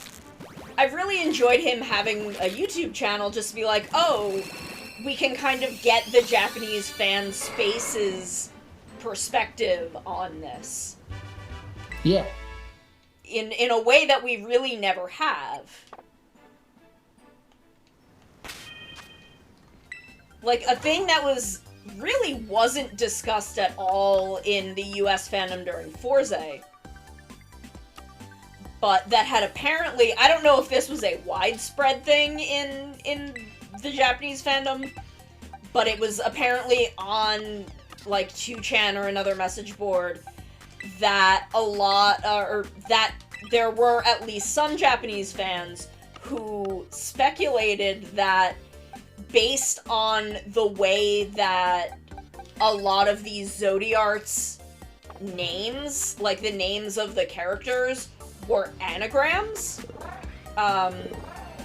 Like Sonoda Sarina, you can get Sasori, which is Scorpion, from her name. Oh, I didn't know that. And apparently all of them had that. So they were kind of playing with the Kamen Rider Club to be like, oh, can we get other Zodiart names from their names? Like, oh, their names had all been derived from Showa-era Kamen Riders, of course. Yeah. But that was apparently on some message board, and there were a few of them that they had. They thought, like, Kengo, they had found one for Kengo, they had found one for Miyu, I think they found one for Shun. And it was interesting, because then later, Yuki ended up being a Zodiart, and there is an implication in the Forze Net movies that was supposed to be a much bigger plot point.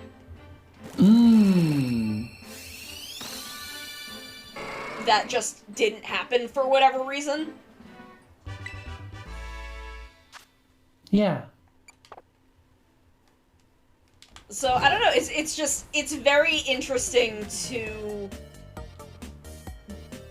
get any perspective on the Japanese side of the Kamen Rider fandom and kind of what they're looking at and how they're viewing things. Yeah. Sorry if I'm a bit checked out. That's okay. I'm, like, I am emotionally checked out from what I'm doing. I'm just like, I'm hatching the egg and hitting the button, and I'm like barely paying attention to what is coming out. Oh gosh. Like, at this point, would I even know? Would I even know if I got it? Didn't you tell me it does like a special flash? It might with the egg. I don't even know. I don't even know if the egg does. It should, I think. But I don't know. I have no idea at this point. God. I'm so, like, not there.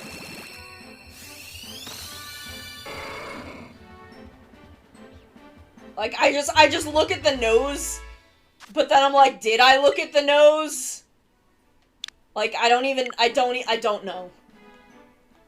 I don't even know. Like, I just have to, like, go in and look up in, like, go in like this and scroll over them and see if the sparkle is in the corner. Cause, like, where are my shinies? Is it... Where's my shiny box? It's this one. So, you can see in here, like, above where the types are, there's, like, a little sparkle. Yeah. So I just, like, every now and then I'm like, let me just come in here and see if any of them have it, in case I missed it. But none of them ever do. None of them ever do. We're in hell. I live perpetually in hell. I am not winning, Geo. I'm not winning at all. I only know how to suffer.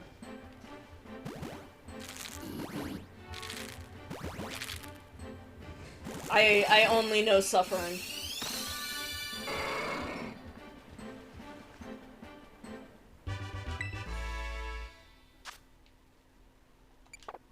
Why?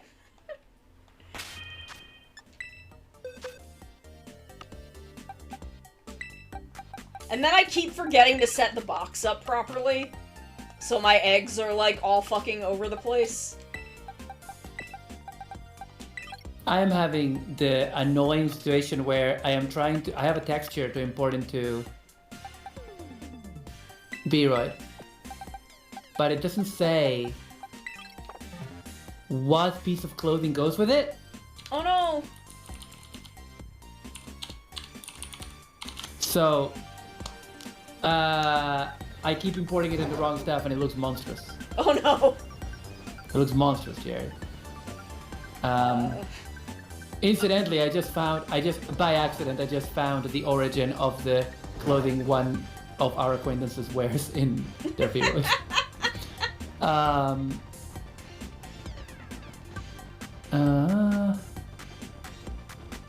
Okay, I do have to run an ad break before I start hatching these.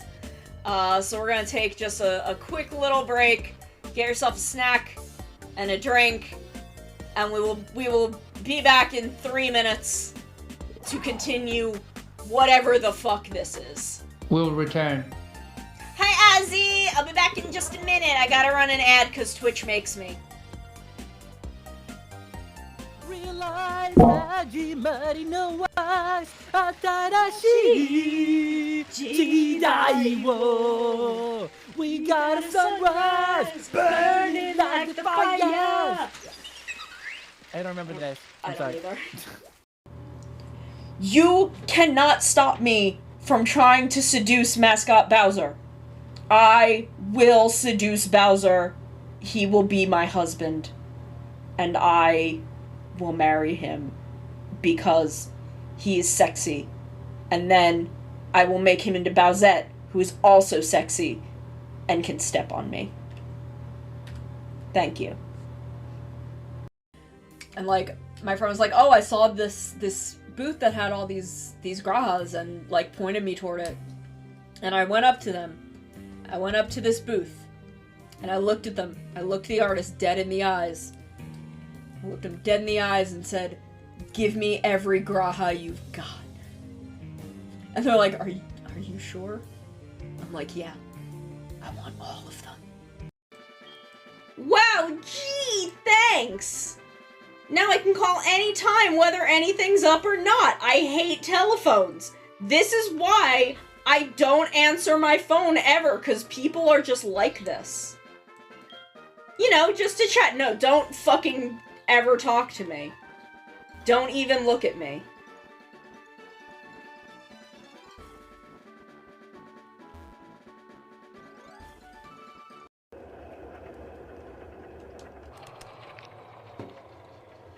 Oh, I guess I could also just pull the plug out. Now I have a battery! Now I'm a cat with power! Both literal and metaphoric.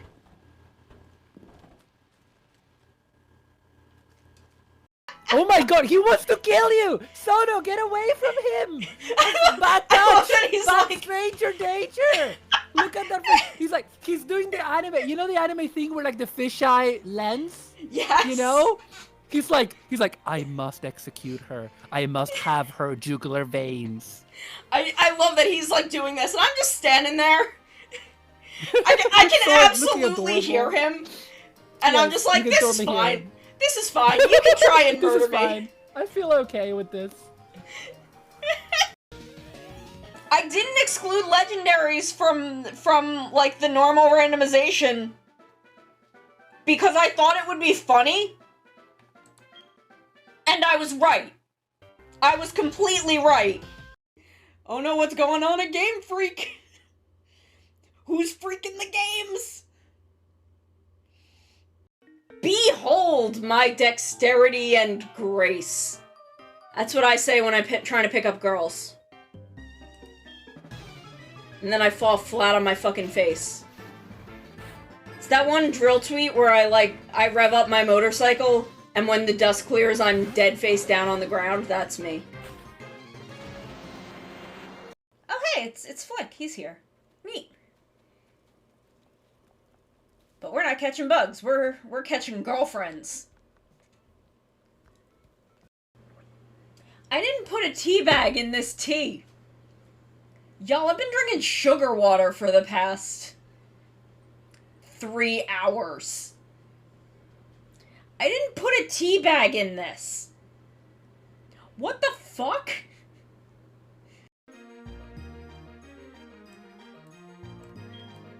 Ah, damn. It's got fucking cute charm.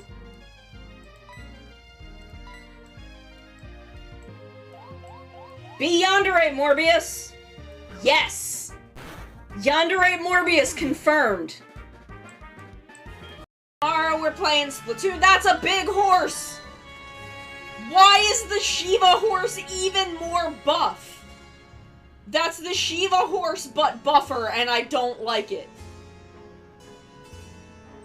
I didn't think they could make the horses in this game more buff. Oh, I can't do this with the outfit because it will be double denim. We cannot have double denim for my no. Okay. Cannot have that. I'm probably gonna hatch just this batch of eggs, and then I'm gonna go. Because apparently it is almost Shin Ultraman time. Oh! I lost track of time.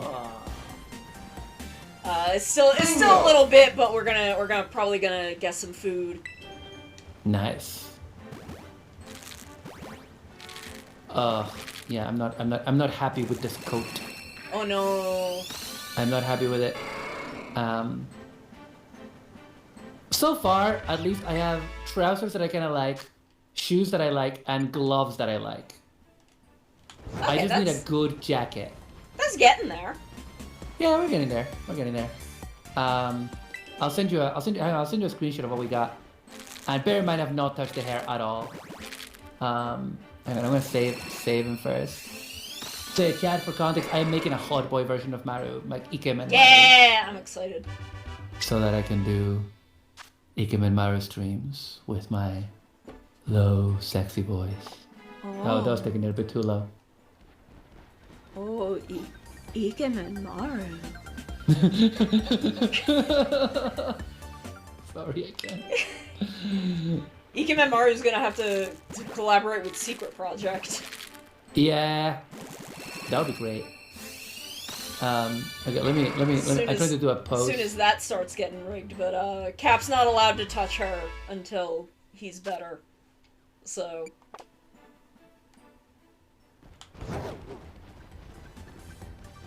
I am not sending her over to him until Cap is doing better. I find it really funny because all of the default poses for Viroid are like quote-unquote girly poses. Oh yeah. So it's really quite funny.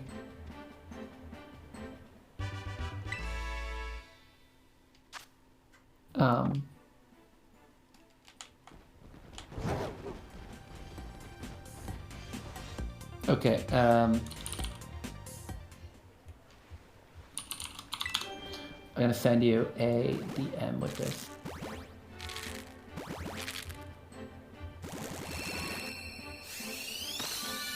I'm also recording a podcast in a couple hours. That's what I got so far. I really like the gloves that I found from. Ooh, I do like that. That is looking I just need a so good far. jacket. Yeah, I mean, I was gonna make brand new hair, and I need a jacket.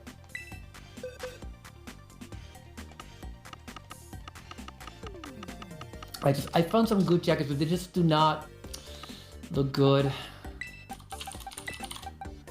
on my guy, you know? Yeah.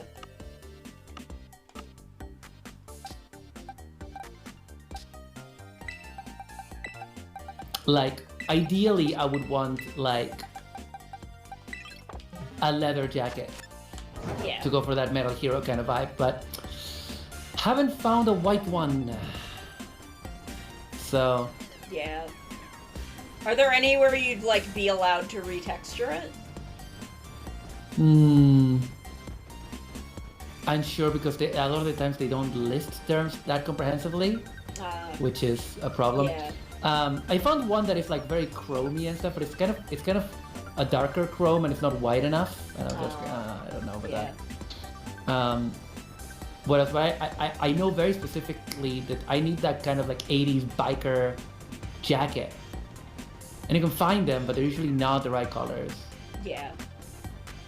I don't pay for one of those, and some of these are pretty cheap, but you know, we're talking like literally a couple of bucks. If I found what I wanted, I would pay a couple of bucks for it. Because literally they're asking for like 100 yen, 200 yen. Oh yeah. You know? That's actually no money. It's fine. You know? But but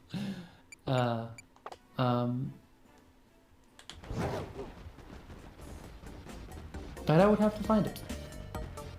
God, I miss 100 yen shops.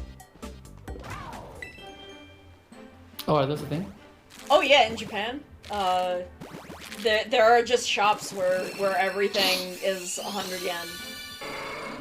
And like and not even like cheap stuff, like nice stuff.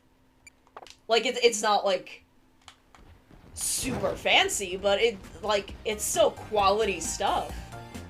Yeah. It's where I got a lot of souvenirs for people. Because there would be, like, nice, like, hand towels, or, I got my mom an ice tray that made, like, really tiny ice cubes. Because my mom will, like, chew on ice to hydrate. So I'm like, oh, I'll get her one that, like, makes really tiny ice cubes, so she's not, like, biting into big ice cubes. Mm-hmm. And it's all, like, stuff like that, and I would get, I got... Zio instant curry at 100 yen shop, so I have a little sticker of Kamen Rider Gates. Geats is the one I like.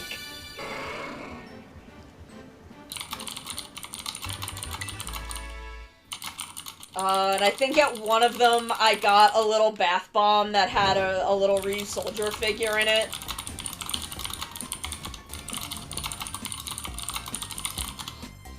Cute. Yeah, like that's the thing that surprised me when I started when I started browsing like Mandarake, that I was like, oh, there's a lot of like very good, like, extremely cheap products Yeah. over here. Oh, I found exactly the jacket that I needed, but it's in black. No! And I'm just checking, I'm translating the terms to see. Oh, there's actually terms in English here now.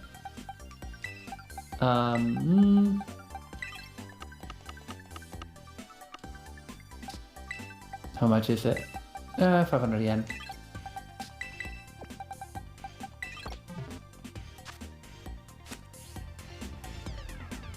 Okay, I do think I'm gonna go because I still have to get dressed and stuff. But thank y'all for hopping in here with me today to do another Yay. 80 eggs. More 80 eggs, God. 80 more eggs. Good grief, Jerry. We are coming up. It's good. Tomorrow we're gonna hit 500 unless we fucking hatch this bitch. Oh my God. Tomorrow we either hatch this bitch or we hit 500. Who knows which it'll be. If we hit 500, I might, like, just fucking stop and do something else. I don't know if emotionally I'll be able to handle that. But that is gonna be it for today. Is anybody on? Ooh. Is I keep anybody on at Twitch TV? On Twitch.tv. Who is live? Who is live? Oh, Frozen is on. Frozen is doing, ooh, crowd control. I love crowd control. So we'll raid Frozen. Yeah. What's he doing? He's We'll raid Frozen. And then I will be back tomorrow to continue living in hell. And we'll talk about Shin Ultraman. And I love y'all very, very, very much. Love and you. I will see you all then. Y'all have a wonderful night. Good night.